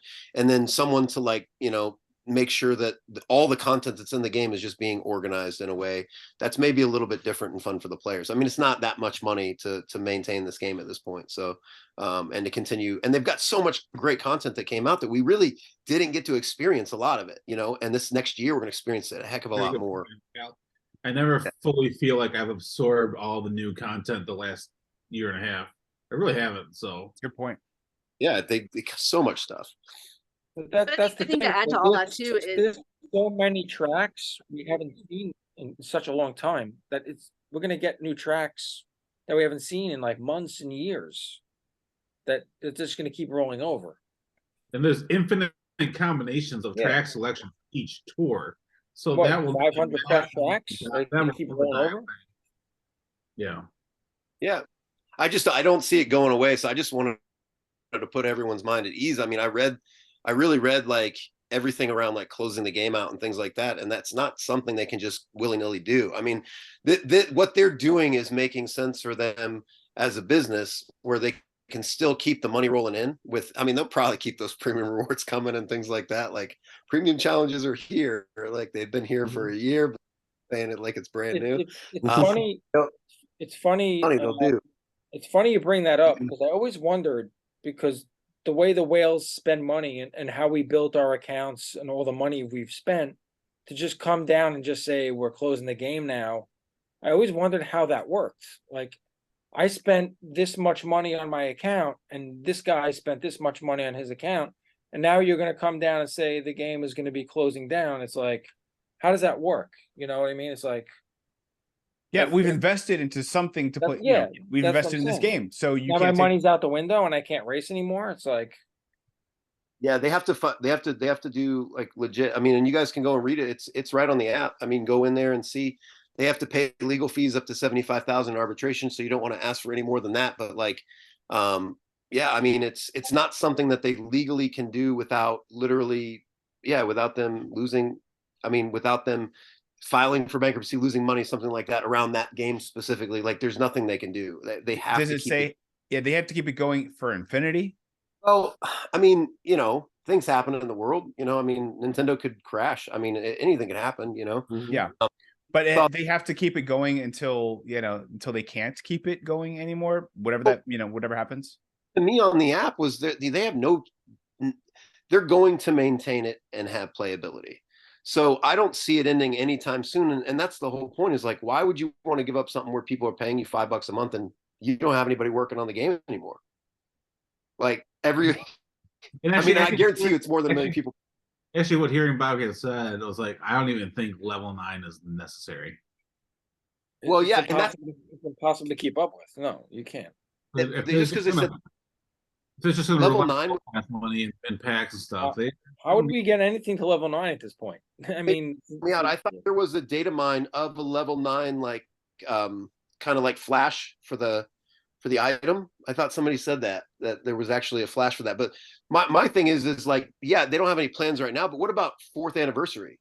Everyone's at level 8, everyone's got all these tickets, and then they go to level 9. You know, I mean, it's anything can happen. You never. Well, it's not just level 8, it's caps and Mii's too. Sure. Yeah.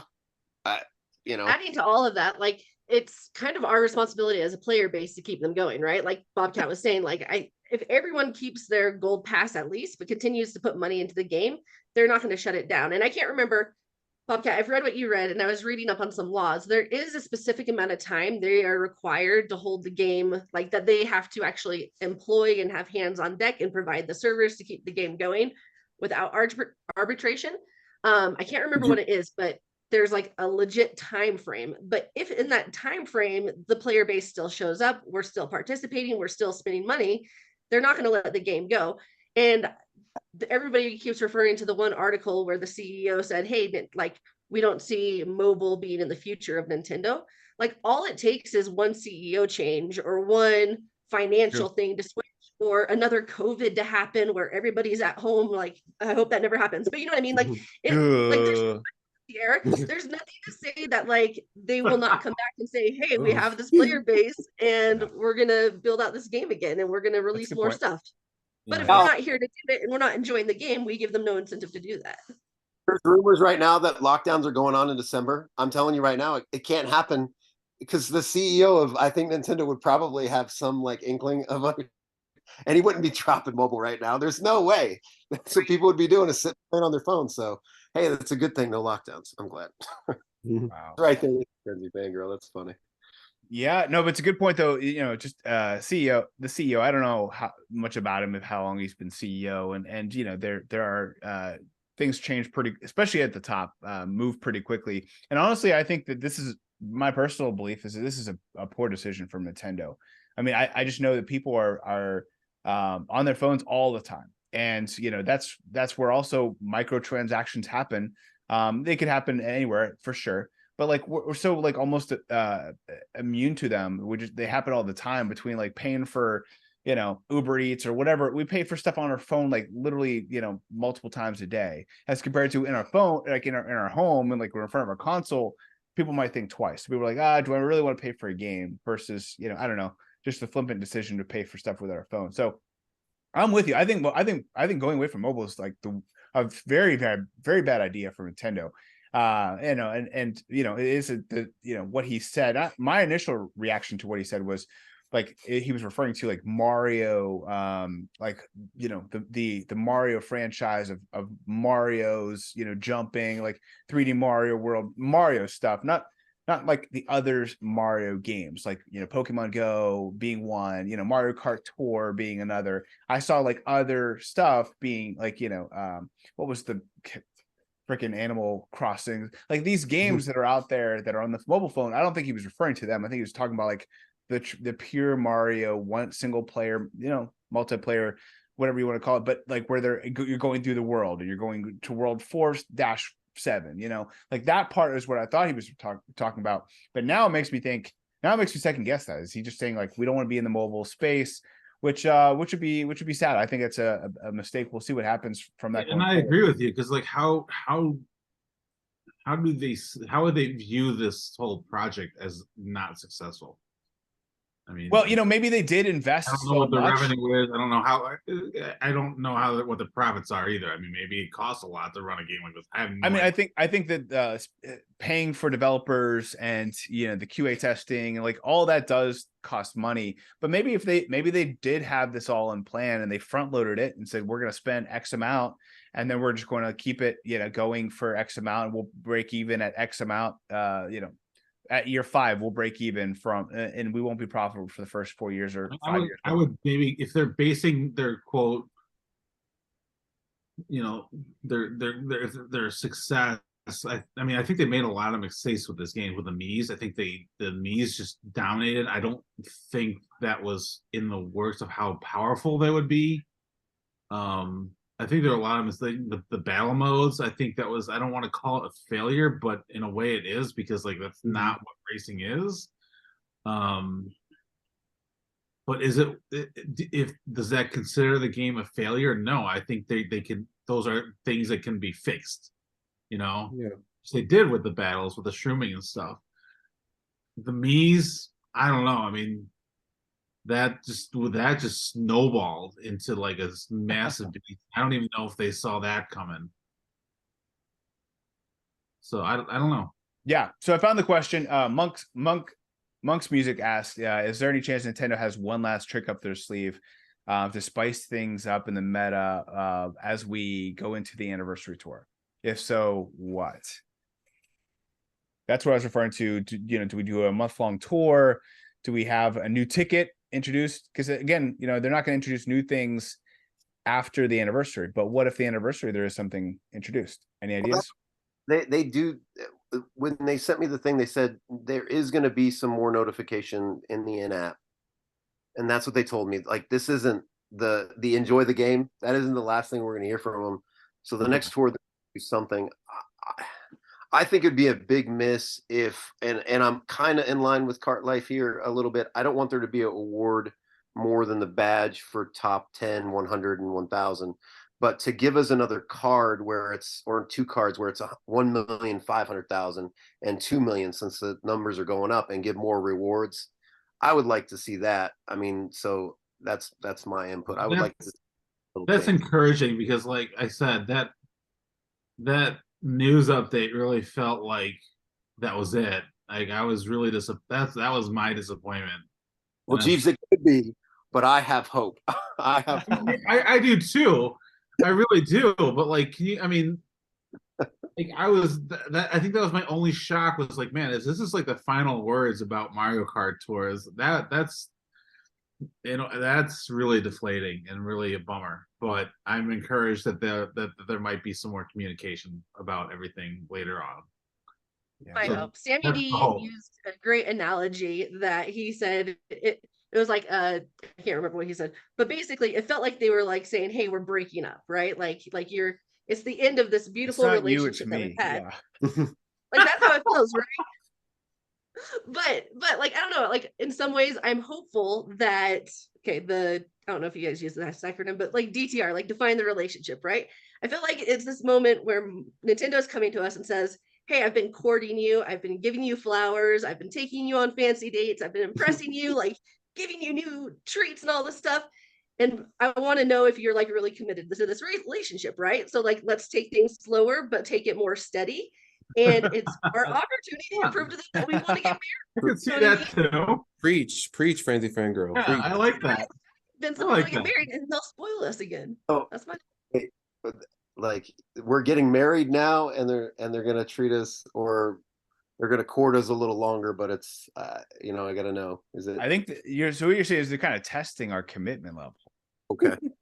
well, I think they're in a commitment level, meaning financial level, right? Like if they're going to provide the servers, the team to continue the support of this game, we have to keep showing up. But if the minute they stop giving us fancy gifts, we stop showing up, what are they going to like? Why would they stick around, right? Like it's any relationship in life, it's a mutual beneficial relationship. So we all have to continue Hopefully, to yeah. prove by staying on Gold Pass. If you're on Gold Pass, if you guys are whales and you guys buy everything, keep buying everything. Like that's my plea with everybody. Like this is still going to be fun. Studfit, you can't quit now. Well, hey, so actually that leads to a good question from Beer, who asks, how will no new content change your willingness to spend money on the game? Ugh. I mean, that's easy for me. I really don't spend money on the game. I buy premium challenges and a random, that's it. So I don't buy Ruby packs anymore since the whole King Mario monstrosity. So So do you buy, because I was the same way, but then I would get some daily select high-end tickets and I would have to buy them. And I assume you pass on some of those. Yeah, I think that's the thing.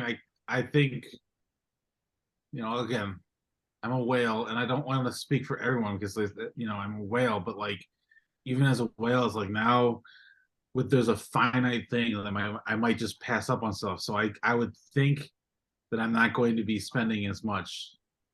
I will still spend on stuff, but like I don't think it'll be as much as I've been currently doing, because like I will be passing up on stuff. Yeah, it's definitely For the main player base. Interesting. So, I'm sorry. Oh, sorry, go for it. I didn't mean to cut you off. No, go ahead. Because like that's basically what I said. Like I don't see myself spending as much as I do because there's just going to be a finite amount of stuff, and it's going to be based on the tour if I want to really go hard on the tour or not. So if there's a tour that looks good and I want to go hard on it, then I'll spend. But if it's a tour where I just want to chill, then I'm not going to do anything. Yeah, for sure. And I think for a majority of the player base, like you get the most bang for your buck simply out of Gold Pass, right? So like if everybody who's on Gold Pass now, or at least a majority of us, if we stay on Gold Pass, like I think the game will last a lot longer than if all of a sudden everybody just is like, well, that was fun, I'm out, right? And as far as Will goes, like, or Studfit's original question of like, how will that impact your spending? I think it just makes your spending more educated, right? Like you know exactly what you need in the game now. And so when Mario Kart Tour was first launched, they had so many gotcha mechanics and like dopamine hits to get you to get all of us to spend money, right? It was exciting, and they had to have that to build the game. Now, if they're no longer like paying like the developers and all that type of stuff, and they're able to run the game a lot more lean, all they need to do is have us on Gold Pass. Like, I mean, this is it's just transitioning from like more of like a high ticket commodity to a membership based business, right? Like in membership based businesses, if they have 1 million of us, like Bobcat was saying, at $5 a month, like that's a no brainer to keep that going. So point being, I think as long as we keep showing up. One of my concerns, also a little, well, not a concern, but like something that I'm keeping an eye on, is if they change the RNG of the token shop pipes, or even just the reward pipes that you get through the thing. My token shop pipes were horrible. Like I've never had such Mine were really good this tour. Okay, good. I'm glad to hear that. Yes, me too. So I don't think they're doing that across the board. They're not nerfing it for No, everybody. Okay, that's good to hear because mine was just horrible. I have had so many like normal cap or normal level tickets that are just not needed. That's terrible. Probably and so I'm like, oh, this is weird. Like I've never seen anything like it. So it's good to hear. No, it would be interesting to see if they nerf any of that going forward because they certainly could if and they've done that stuff in the past and we've caught them a couple times. Now, is this money thing next tour or going forward after next tour? Because I'm going to spend a little money next tour most of the time. Yeah. You can do whatever Get you that can do tower whatever moving, Bobcat. Let's go. I'm sure they're going to have that. What is that? That $15 pack for in America here. I'm pretty sure that's coming.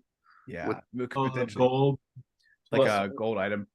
I'll be getting that with the gold hat, with the hat, the crown. I was gonna say, why don't they bring back the premium challenge plus more? I don't understand. Yeah, with the special item. Yeah, no, they certainly could. This would be the last chance to do it because there's not gonna be any new items after. Sure, that's coming back with the gold Mario cap, I would assume. Could be. I mean, they could come back and do like the gold hard hat, as a premium challenge exclusive item again, and never release it as a normal item ever, and they just kind of do that between that and the gold, but anyway, no, these are really good points, and I hope they don't nerf things. Hopefully they kind of keep some of the stuff the same. I do expect some of it to change. There was one point I was gonna make. Man, While you think of it, can I add one thing? Yeah, go ahead. I think the fun part about the new part of the game too is now that we know everything's absolutely like released, or for the time being until they change their minds if they ever do. I think for Wells especially, but even like I joke that we're Nemos, right? Like the people who will buy things every now and then when it's good for our accounts. I think we're going to get a lot more bang for our buck because we're seeing this with the flappers this week, where now we have this returning item coming back in as a commemorative item. And so buying, like if that's really good for my account, spending $3.99 USD, I think that's what it is, right? Yeah. Is way cheaper than buying one of the $15 packs, hoping to pull something useful for my account, right? If it's guaranteed. If all of a sudden the gold construction cap or whatever is back as a commemorative item for $3.99 and Jeeves has it as level 6 and it's good for his account, there's no doubt that he'll buy it 3 times. So like, I don't know. I think I think there's still so many ways that like Nintendo can keep making money with this game. And now that the items are being recycled, I think that people who have affinities towards items, when they come back, they're going to be more willing to buy them anyways. Yeah. This brings to like, I don't know what the money situation will look like for me, but I know what the time situation is going to look like for me now. I'm going to pull a Frenzy Fangirl and Frenzy Fanboy all the time now, and I'm going to rock on like Saturday when I have Sabbath, and I'm going to rock Tuesday. And that's pretty much like my goal is to get to 2 days a week playing this game. That's my goal. The money thing is, we'll see what happens, but, spending a little less time on the game, but still enjoying it, and like when I'm sitting down for a haircut, like somebody said in one of these Discords recently, like, yeah, absolutely. Like that's what it's there for, Frenzy Fanboy sitting in the football stadium playing the game, waiting for the game to start in the movie theaters and stuff like that.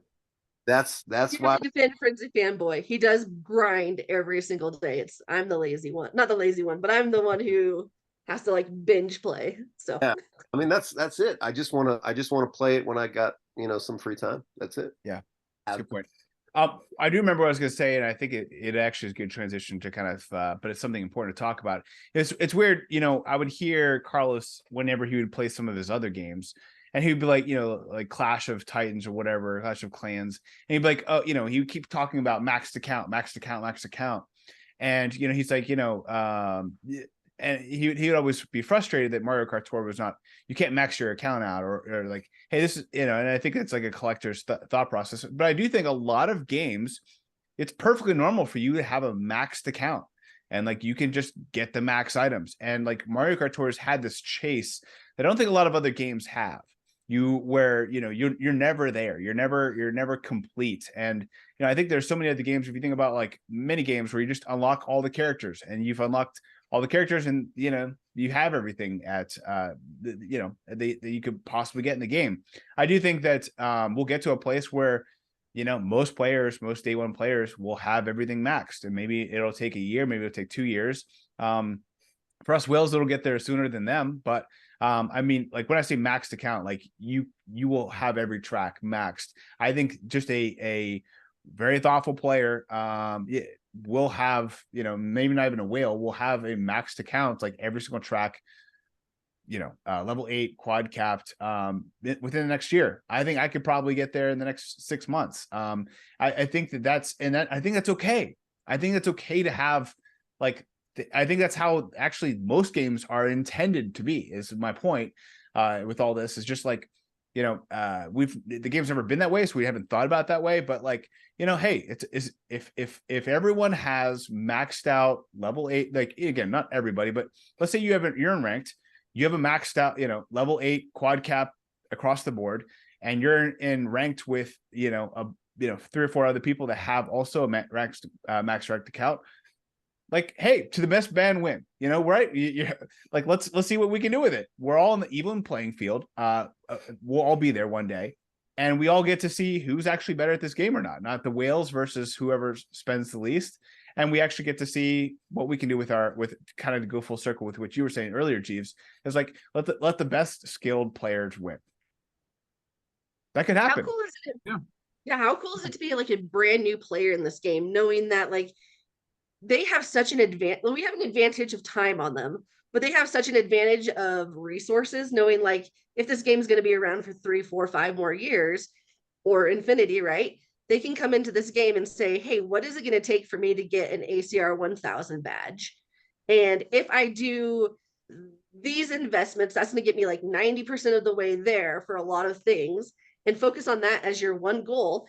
And the thing is I hope it doesn't happen because all my friends are like this, but Studfit and Jeeves, like, if you guys have maxed accounts and you guys get to a point where just grinding is no longer fun for you because you don't need the rewards or whatever, like life happens, all of a sudden we're going to have these players who are just starting now and who can be way more intelligent about investing. They're going to catch up to us, and they're going to be able to have fun and play with the best of us. And that's going to be more revenue for Nintendo. And like, that's where the longevity of the game comes. That's kind of what, I don't want to speak for other whales, but like for me personally, like I know Crazy. Yeah, I know Crazy. Crazy. I know he wants to pull the trigger someday, and that I know he's not on my friends list or anything, but I know that guy's a ridiculously skilled player.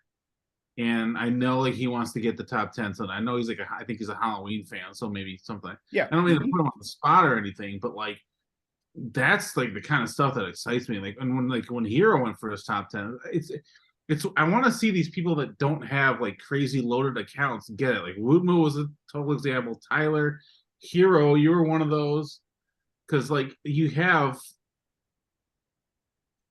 have like huge loaded accounts, but can get it. And you have the skill, so in a situation where you have the loadout, right, and the time, you got the perfect time. But like that's the stuff that I'm excited about. And I said that actually when I first got my first top 10. I mean, I'll admit my top 10s are because I'm a whale. I'm not afraid to admit that. And a lot of people's top 10s, I think, are like that. But like when you see someone like Hero, Natalie, Woodmoo get them, those I always hope that those spark people to do the same thing, and I think Crazy is one of them.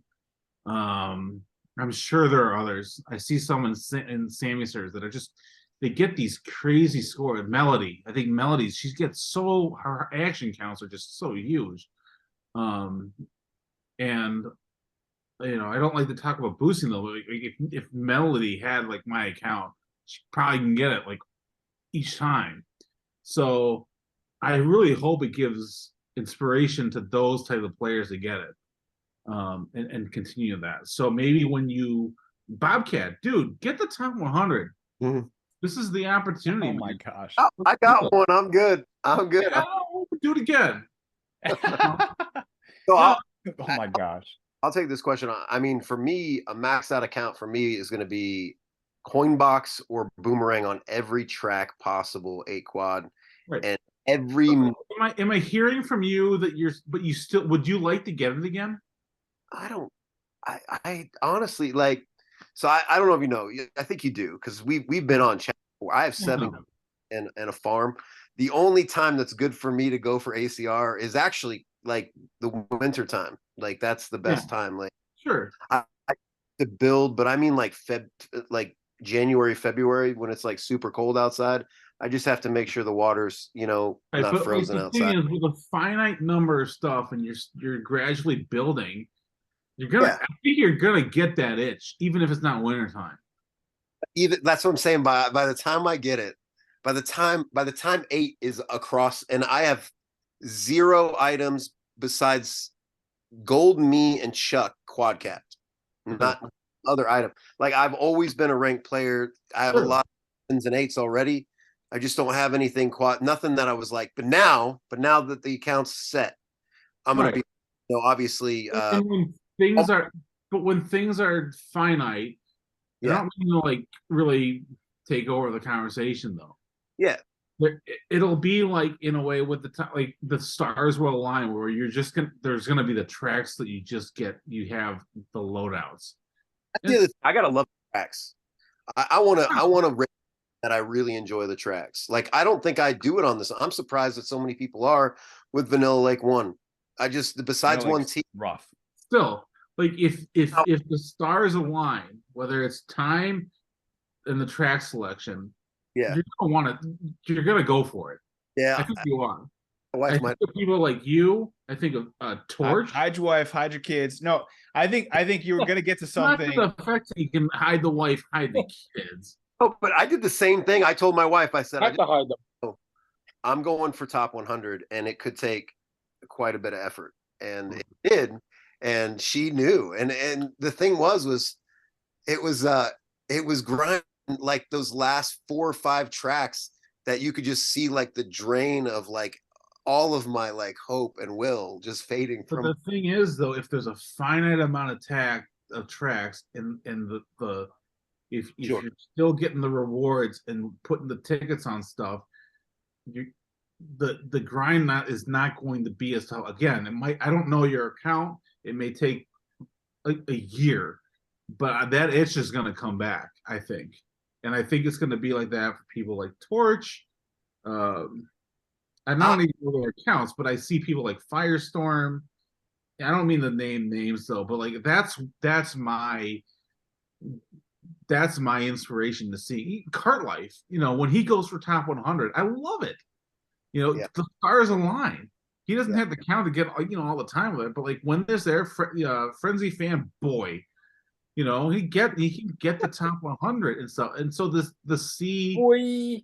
I think that's what you want, is you want to see fire and inspiration to succeed in a game. And I don't think that's going to go away, in fact, I think with having a finite amount of stuff, I think people are going to get fired up more.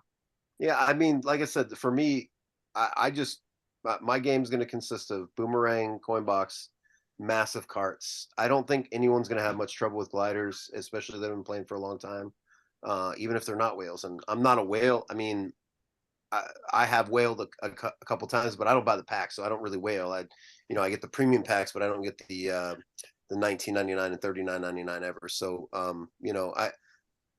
for me, it really, for my account, a maxed out account, like you were saying, stuff that to answer the question is boomerang, coin box, and no offense to any GB players out there, Daisy Cruiser, what was it, RT, great course for GB, but I'm getting kind of bored of doing the giant banana coin. Like it's fun to knock everybody's block off on that, but it's redundant. And then the boomerang, it just keeps you guessing. Like you can get the boomerang, the boombox on the first one, or the second one, or you can get a single. There's just so many different ways to play that. And then coin box, you just never know when you're going to get that like 3 single box run with three coins or coin boxes. It's still a lot of fun for me to do that. So I just want to play the game just like Kareem says, just play it the way that I like to play it. And then I mean, I may get that itch, you know, I may, as long as I've been on a good workout routine for the last 3 months. So if I continue that, then I'll be all right to maybe go in January and February. But Right. yeah, I mean, that's the guess, and that's how it should be. Like, just, you know, wait for your time. Don't pressure yourself, but have fun. And if the time permits you, then sure. Yeah. yeah, I mean, it's not something it's gonna go away. So and that's why I think basically for me, this game is not gonna go away, because like I'll play as, you know, I'll go as hard as I want. If I want to, if I don't, whatever. And seeing people like you, like, I want to follow you. I want to kick someone off my friends list to get you on my friends list right now. Kick me. you can be my friends. I only have 3 people. It's my wife, my two kids accounts. That's it. I have plenty of room. You can be my friend. I'll kick off Frenzy Grind off Kick my me. friends. I'm good. No, I mean, I do think, though, kind of to go full circle with this, I like right now to get top 100, it's kind of just taking me, you know, 20, 30 hours to get every tour. But I do think like in a month, it's probably going to take me like maybe like 30, 40 hours. And then like, you know, in 2 or 3 months, it might take me like, I might have to actually like play and take it as seriously as I did back when World Cup ranking first came out, just to be able to keep top 100, because there's basically going to be more than 100 people with maxed out accounts at some point. And that's, I think, the gradual boiling of the frog that we'll be doing over the next 6 months. It'll be interesting to see how that goes. We are at our 2 hours, but there is one last question I think is really, really important to ask. And then we'll kind of wrap up here, which is a great question from Davey. What do you think the future of Mario Kart Tour community looks like in the coming weeks and months? Will it remain resilient and enduring, or face a swift downward spiral? So I know Frenzy Fan Girl kind of asked, you know, touched on this a little bit. And I think that us in the Discord, YouTube world, the day one players, like, they're just going to be day one players. They're never going to give up in this game. But there's a lot of casual players in there too. I mean, how do you feel that the community is going to kind of move through things? Will it start to wane? Will they get burnt out? Will they just not get? Will like these tracks that come back again that we haven't seen quite so, like, will that be enough to keep them around and as excited? I think we just need to adjust. I mean, listen, we've gone through tougher situations. I mean, we've gone through level 8, level 7, you know, it's like the sky was falling when that happened. You know, we were resilient, and we figured it out, and we moved on, you know, and we figured out how to play the game. And this is the same thing. The game's not ending. I mean, we need to cancel the funeral services. It's not that bad. Preach, man. Preach. I mean, come on. It's like people are talking like there should be a coffin walking down the street. I mean, come on. It's not that bad. The strategic part of the game. Listen, I get it. Believe me, it's not ideal. I mean, we all want the new drivers, the cars, the gliders, the content. We all want it. But I mean, the strategic aspect of the game is still going to go on. Like, we still have accounts that we still have a number of high content and things like that we need to, you know, the Mii's, the high content Mii's, we got to get them high up. You know, so it's like we're going to focus on our Mii's, and we're going to focus on the Luigi Gold Knights and the Gold Wigglers. And now we don't have to worry about other karts, drivers, and gliders that are going to come in the future that we got to save for. So it's going to be fine. The game's not ending. You know, we're going to be fine. Yeah, I will add, like, you know, did I want Moo Meadows? Did I want Delfino Square? Did I want Toad Factory? Yeah, but it's not the end of the world. For me personally, it's the community. Do I see the community going anywhere? Absolutely not. No. And the thing is, like, I'm so proud of the community because at this day, because when we first started, it was, you know, it was either basically you were just a player, and then there were just the absolute skilled know-it-all players. And there's such a variety of content out there of, you know, casual players on YouTube or in Discord, and there's, you know, where if you're just still starting the game, there's so much, you have so many more options to look into who you want to follow and stuff. So like I'll shout out Jack the dark blue Yoshi again. You know, not a huge whale, not a huge ACR guy, but like, man, that guy's passionate. Shy Guy Kart, he makes the game interesting with his aspect. I mean, if it's, I wish they saw like what it was. It was basically just Carlos and Shiny, trying to keep those combos going and having like whale and Carlos with his whale account. There's such a wide variety out there. So, and when you even dig a little deeper, you can connect with people that know more, and they can help you and stuff. Like I see like Woodmoo, I see him and obviously like he's playing the game for himself, but he's such a he's a very good tool to have.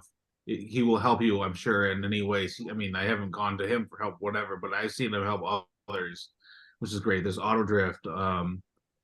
God Mode's got his own server. He's got people there that are just really like free to play stuff, and he's encouraging people and stuff. It's just a great community. So I don't see it going anywhere, to be honest with you.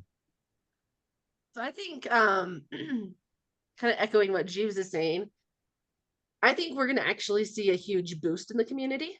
I think you're gonna definitely have like your old school players who no longer jive with the game and they'll fall away, which is totally fine and natural. Like the game has been out for 4 years. That's like a college education. Like people graduate and move on and do other things with their life, right? But at the same time, like Mario Kart Tour for console players is such an intimidating concept, especially back when they had gacha pipes. Like so many people were repelled by the game because like it's just too much. It's too much to keep up with. It's too much money to spend. It's too much this. It's too much that. It is like a level playing field now for anyone who's brand new. All the console players can download the game to their phone, come hang out with us, learn from our wealth of knowledge, and like progress in the game and have a blast doing it without the complication of like keeping up with the ever-changing spreadsheets just to be able to compete. Like I think we're going to see the community boom, and there's going to be tons of new players, and I think it's going to be so fun. We're going to see new faces. We're going to all of a sudden see random people we've never seen making one like top 1,000 runs, like yes, top 10, top 100 down the road, but like I don't know. I'm excited for the game. I think it's gonna be so fun watching like what happens with the transition. I'm just excited for it. I think it'll be fun. It gives new players hope that they can now catch up to the whales, because the whales can now only go so far. True. Yeah. So and I think the whales want that. I think that's the thing. Yeah. But Honestly, I mean, rank's been pretty easy for a lot of us whales for a long period of time. So actually, it would be probably very invigorating to just finally have a pretty tough matchup. And it's not that we can more invest more. About the ranked aspect, like I'm excited to see other people succeed. That's what drives me personally in ACR. So I'll tell you, as far as, because you were asking about like Discord communities and stuff. I mean, I don't think the game's going anywhere, but as far as the Discord community, I think that the only way that the Discord community suffers is if you guys get bored. And what I mean by you guys is like the streamers, the people that are actually like creating content and things like that. If you guys start getting bored and you're not enjoying it, if you're not finding transition, then I can see it dwindling over time. I don't think it's going anywhere anytime soon. But maybe in the future, it just depends on what you guys are doing too. Because like, a lot of people are invested in the communities, whether it's for other players because you've invested in your time into bringing in other players, and other people are just invested in, hey, what does Frenzy Fanboy and Girl think about this? What does Studfit think about the new, the new trailer or the new whatever? Let's see what his account looks like, those kinds of things. I think there is going to be some interesting ideas around new content, especially like, for a new player to come in, like what's the 10 best gliders you can get, or what's the 10 best carts, or well, that's I mean, some of the things you mentioned was like, I wonder what this person thinks about this new this. Well, what if there is no new this? It's all the old this. It's like, just back. But if you have the mindset of like, it's not new to you, but it's new to someone else. Oh, this thing's back. Oh, the 8-bit one-up's back. You finally got to get it, Bobcat. All right. That Yeah, thing the way I see it is like, because you make a lot of good points, and what I intended for this channel when I started getting away from just pulling the pipes, because that's all my channel was for a long time. And now look at this channel; it has nothing to do with pulling pipes. So, I think my thought process is and raise your hand if you know what I'm talking about. But back in like the 90s and 2000s, there were this Nintendo Power magazine, and it would help you like get through specific parts of the game. You raise your hand if you know what I'm talking about. Oh my Nintendo Power. God, yes, It yes. So helps you that's get what that was my one-up. intention. That was my intention for the channel, is to Don't like forget the Zelda map. the Zelda map. Yeah, it was like, this one thing. It wasn't gonna give you all the shortcuts and stuff, but it was gonna help you improve in the game. And that's kind of how I base my channel. And I even think about, like, when you think about the pairings that I do, those are for the new players. Like, you're starting out scratch, you got this one driver. How do you build your account basically from scratch to cover as much as possible? That doesn't mean, it means very little for us. Maybe I think we're thinking more about the overlap section, but for me, like, that's for the new players. To your point, is to help them be able to use and get as far as they can with as little as possible. And so that is my goal, is like, I'll find new ways. It'll be actually really, I'm kind of excited about it. I kind of want to fast forward to get to the point where we know what tracks are there. That way I can start innovating and kind of reshaping the channel. So I'm pretty pumped about that part. It'll be an awkward transition between now and then. But the focus is like, I envision is like, talking about the top, shelf things on ranked. And then actually, like, I'd love to work on like lines and like helping people just be able to kind of keep combo, because that is forever, right? That's not going away anytime soon. So, developing those skills, helping players. One of the things that's been on the back of my mind, maybe I'll just keep it a secret, but just like, I downloaded Mario Kart. Now what? Like, that's what the video that I've been putting off on the back of my mind. Cause just like, one of my friends, we were we're camping out a guy's trip, and like they found out I had a channel, and they're like, I want to download it. And then they're like, now what? I'm like, oh, where do I start? So like wrapping my head around that and getting that part complete. That would be my dream. Like, if I actually had like the ability to step away from playing the game and use that free time to actually create a little video like I used to, that would be the one. Because there are so many new players. I hope that everything Frenzy Fangirl just said comes to fruition. My fear, though, guys, I just want to put this out there, because everything's been positive up to this point, so I don't want to ruin it. But I did finish a video on like YouTube, and it just jumped to another video, and it was some like Mario Kart 8 person. They don't play Mario Kart Tour, and they were so excited about this news. They're like, guys, finally we're gonna get our Mario Kart 9. This is like our moment. Like, thank God, Mario Kart Tour is stopping. And it made me a little sad that like people are rejoicing about this, and they're like, it's still probably not gonna come out for another year or two, but like, at least we know that they're gonna finally bring us the Mario Kart that we needed for the last 10 years. And I was like, you guys know it's here. And so I do hope that maybe they get bored over the next year or whatever that they're thinking will happen, and they say, you know what, I'll check out this Mario Kart Tour. I actually think that the Mario Kart 8 Deluxe has been one of the best things that's happened to Mario Kart Tour, because so many players are now exposed to these tracks again, and like, oh wow, these are all in Mario Kart Tour, and I can go to reverse, I can go reverse trick. Like, this is so cool. I don't know why I didn't play this game sooner. So to go full circle, I hope you're right, Frenzy Fangirl. I hope that new players are attracted to this game. In the meantime, I think we need to be ambassadors. We need to be the ones going out there and embracing. If you see new players out there commenting or whatever, bring them in, see what you can do to help them, and ask if they have any. And I think honestly, this whole community has been absolutely, like, when I thought about gaming communities before I started playing this game, I thought they were like, very cynical and just like very criticizing. And there's some of those people, they're all on Reddit. But most of the community actually is very helpful and very positive, and I'm just so thankful to be having this channel and hang out with you guys and be able to do that. I will say Mario Kart, the Kart talk here might be a little tough to kind of talk on new topics, because we've been mostly talking about Mii's for like the last 9 months and how their impact has changed the game. But it'll be fun to hopefully talk about things. Maybe we move it to an hour or something like that instead. But I'm looking forward to this next phase. and hopefully you guys are too.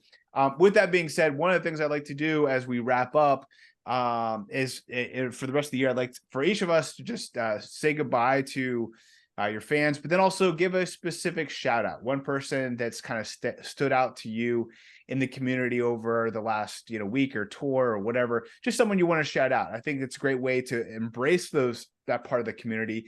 Jeeves, you've already like shouted out like 30 people, so you don't have to. Okay. I still want to participate just though. give a shout out. I think people might actually say, you know what, like kind of similar to how Bobcat, you're like, you know what, I would just tune in to reaction just to see if I was on someone's ranked. There might be some people that just watch Kart Talk to see if they were shouted out at the end. So that's the way I'd like to be able to finish out the rest of the episodes, every single episode for the rest of the year at least. But why don't we go around and say goodbye to, and then if you can shout out at least one person.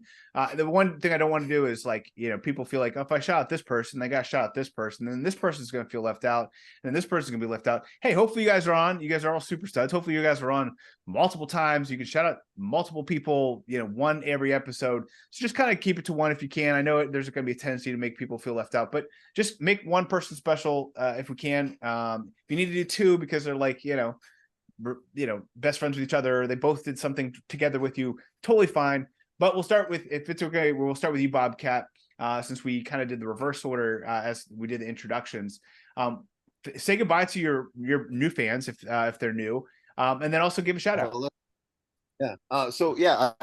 I'm glad I get to go first because I feel like a lot of people will probably shout out this person. I want to say I watch a lot of YouTube content around Mario Kart Tour. So if you're on YouTube, you're shout out already because I've already watched your stuff. But as far as just for the community's sake, I think Larry 98, it just everything that he's done for the community and things like that, like and the fact that I reached out to him, he was so like polite and nice and things like that. I just want to shout him out because like that's the kind of people that we have in this game, and it's just really cool to know that there are just awesome people out there that just are real like people, like good people, so Larry 98, I'm shouting you out.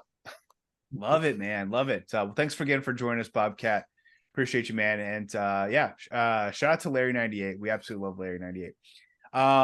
Here are the skies. Why don't you say goodbye to your fans, and who would you like to shout out this episode? Yeah, so thanks for having me on, Studfit. It was a really blast. I really enjoyed this Kart Talk like always. Trying to think of a person to shout out, honestly. Honestly, everyone has really have been really just amazing in general. Like I can think of so many people like Kareem, Avi, like Woot, Crazy, Tyler, for all these runs that we've done, like especially with ACR and stuff and top 10 and stuff. I think it's just the community in general has just been really great, and hopefully we'll continue to hopefully the community will not die out and we'll still continue to chat and stuff. But I will say this, Studfit, the stars will align with you, man. I hope you will go for I truly hope you will go for top 10, man. Seriously, like you get your first ever top 10 badge. Because if you were to tell me that I was gonna go for top 10 badge during the meet tour, I'll be like, y'all are crazy. So hey, when I get that message for Auto Drift, that's when I'll see what I can do. If I can get 94-95% and get top 10, I'll do it. I'll put in the 80 hours to get 95-96%. Yeah, man. Honestly, go for your top 10, man, because you deserve it. Honestly, I appreciate that. It will be your time. So I will say I will not feel like I haven't achieved everything if I don't get it. Because this community has surpassed any expectations. And honestly, everything at this point in time is gravy. Honestly, it's so crazy to think about how much this world means to me as a grown adult, but it is. With that being said, Frenzy Grind, thanks again for joining. Would you say goodbye to some of your fans, and who would you like to shout out? I mean, I wanna shout out my homies, Jeeves, God Mode, Jedi, Brad, but hopefully they don't take it personal because they know I love them to death. But the person I'm going to shout out is you, because without you, I feel like you are the pillar to this community. I mean, let's be realistic. We all look up to you. You bring the content that we all need, that we all love. and man. everything you got going on, I can relate to you, and that we've spoken. We both have families, we both have kids. All this nonsense that is not easy to promote all this sort of content and spend all this time on a video game. And you have multiple kids. I only have one, so I can only imagine how hard it is for you. But especially for your wife to let you do what you do, and how busy your job is.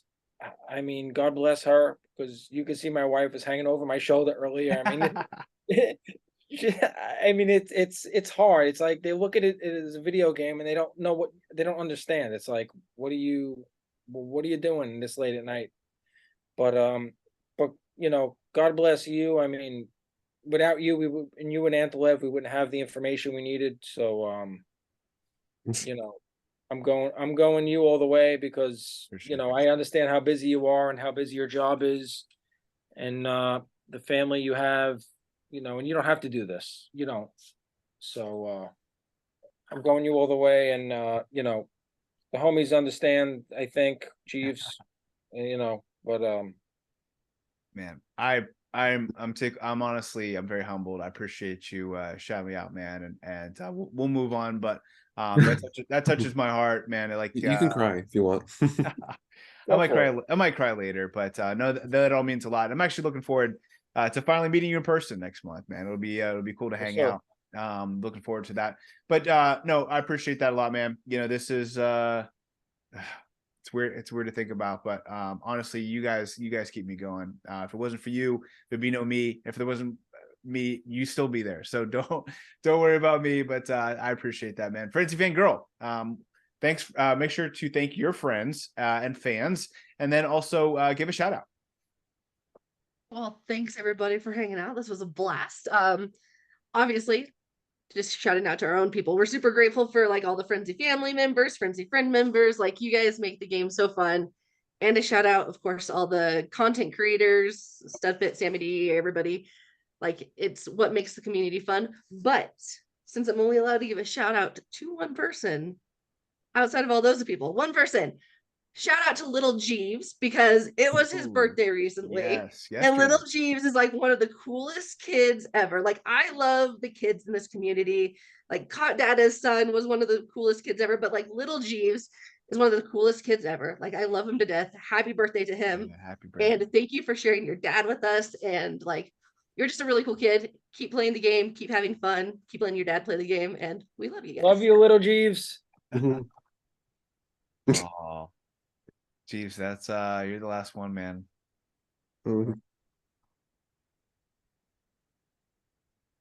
Take your time, Jeeves. All right. It's been a hard shit. I'll step in. I'm gonna also give a shout out to Larry 98. He puts a lot of work into it. Sorry, Bobcat, but have to also do it. Larry 98 puts a lot of work into it. Puts a lot, and his next phase of his world will hopefully be a relief. But I mean, I think at this point, the rundown would not be what it is without him. Also, give a little mini shout out, if I can give two, also to Alberto, who's been helping us out. He's done 21 of the last tours of our slides with us too. So, when it comes to like my bandwidth and not being able to do it, those two guys make it happen. And I think I love what the rundown has become. It's sad that it will not be what it is today. But honestly, I as amazing as it is, I couldn't have done it without these two guys. So Antolev, he's replaceable. No, I'm just joking. No, Antolev is he's right there with him, but I have to give it a shout out to Larry 98. Absolutely love the guy. It's unfair you made us choose one person, because now you're leaving other people in the dust here. I'm telling you, but if I say you can only cause rifts now. If I say you can only use one person, then it's my fault. I look like the bad guy. So you've already been given the task of one person. So I'm gonna break the rule. All right. This is not a surprise. See, here we go. See? You're the real breaker.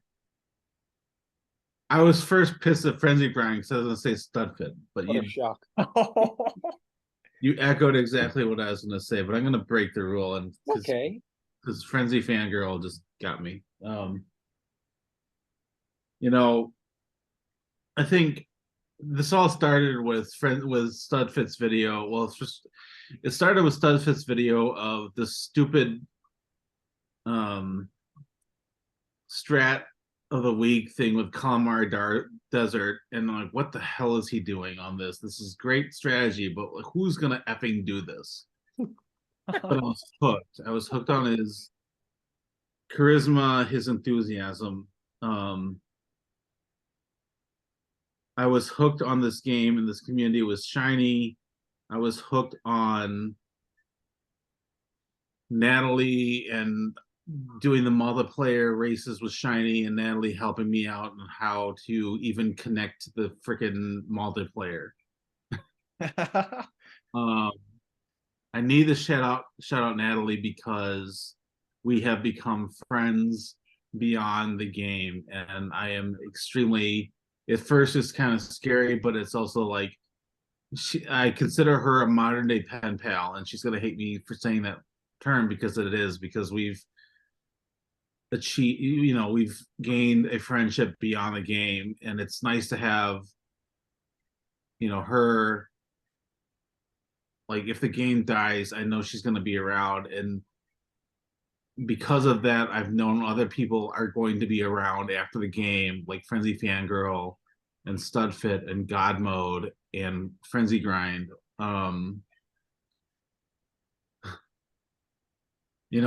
Danny, sorry, Frenzy Fangirl about my son. It's been just a rough year for me and my son. I don't want to bring up personal stuff, but it's been a rough year.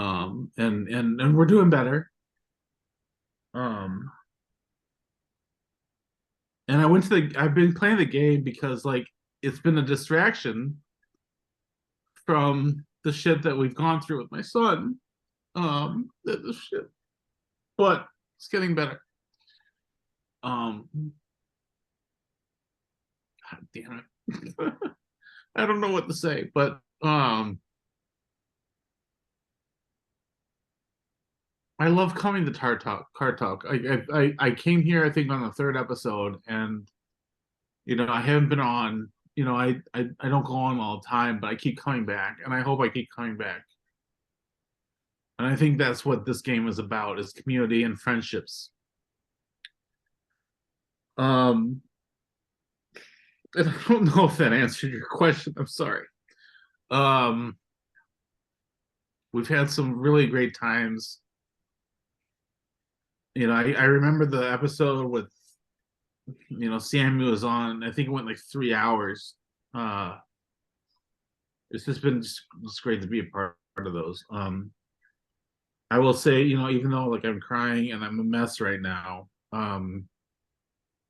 this isn't going anywhere. This is not going anywhere. So there's no concern from me. So is this the last card? This is not the last Kart Talk for me. This is the last this is not going anywhere. So whoever is watching this, please do not fret. Just this channel will survive, and I will help make it survive. I will help as much as I can with Sammy with his channel, and every other people that I support. Draco's got an amazing channel.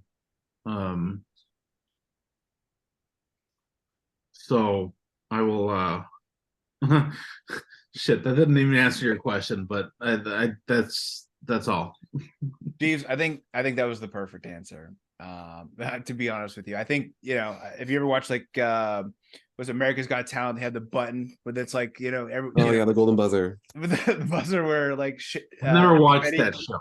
Confetti comes everywhere and that person like automatically wins. Like this is my favorite episode of Kart Talk. So this is I appreciate everyone being with us, and thank you for opening up, Jeeves. And like this was very meaningful. This will be a moment that I never forget. So I still want Bobcat on my friends list. So you'll get DM me your code.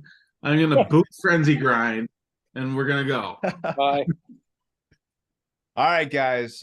With that being said, what a perfect way to end. It's all about the community. It's all about you guys, and we're not going anywhere. So until next time, and there will be a next time, may the frenzy luck be with you. See you guys. See you. See you guys. Later.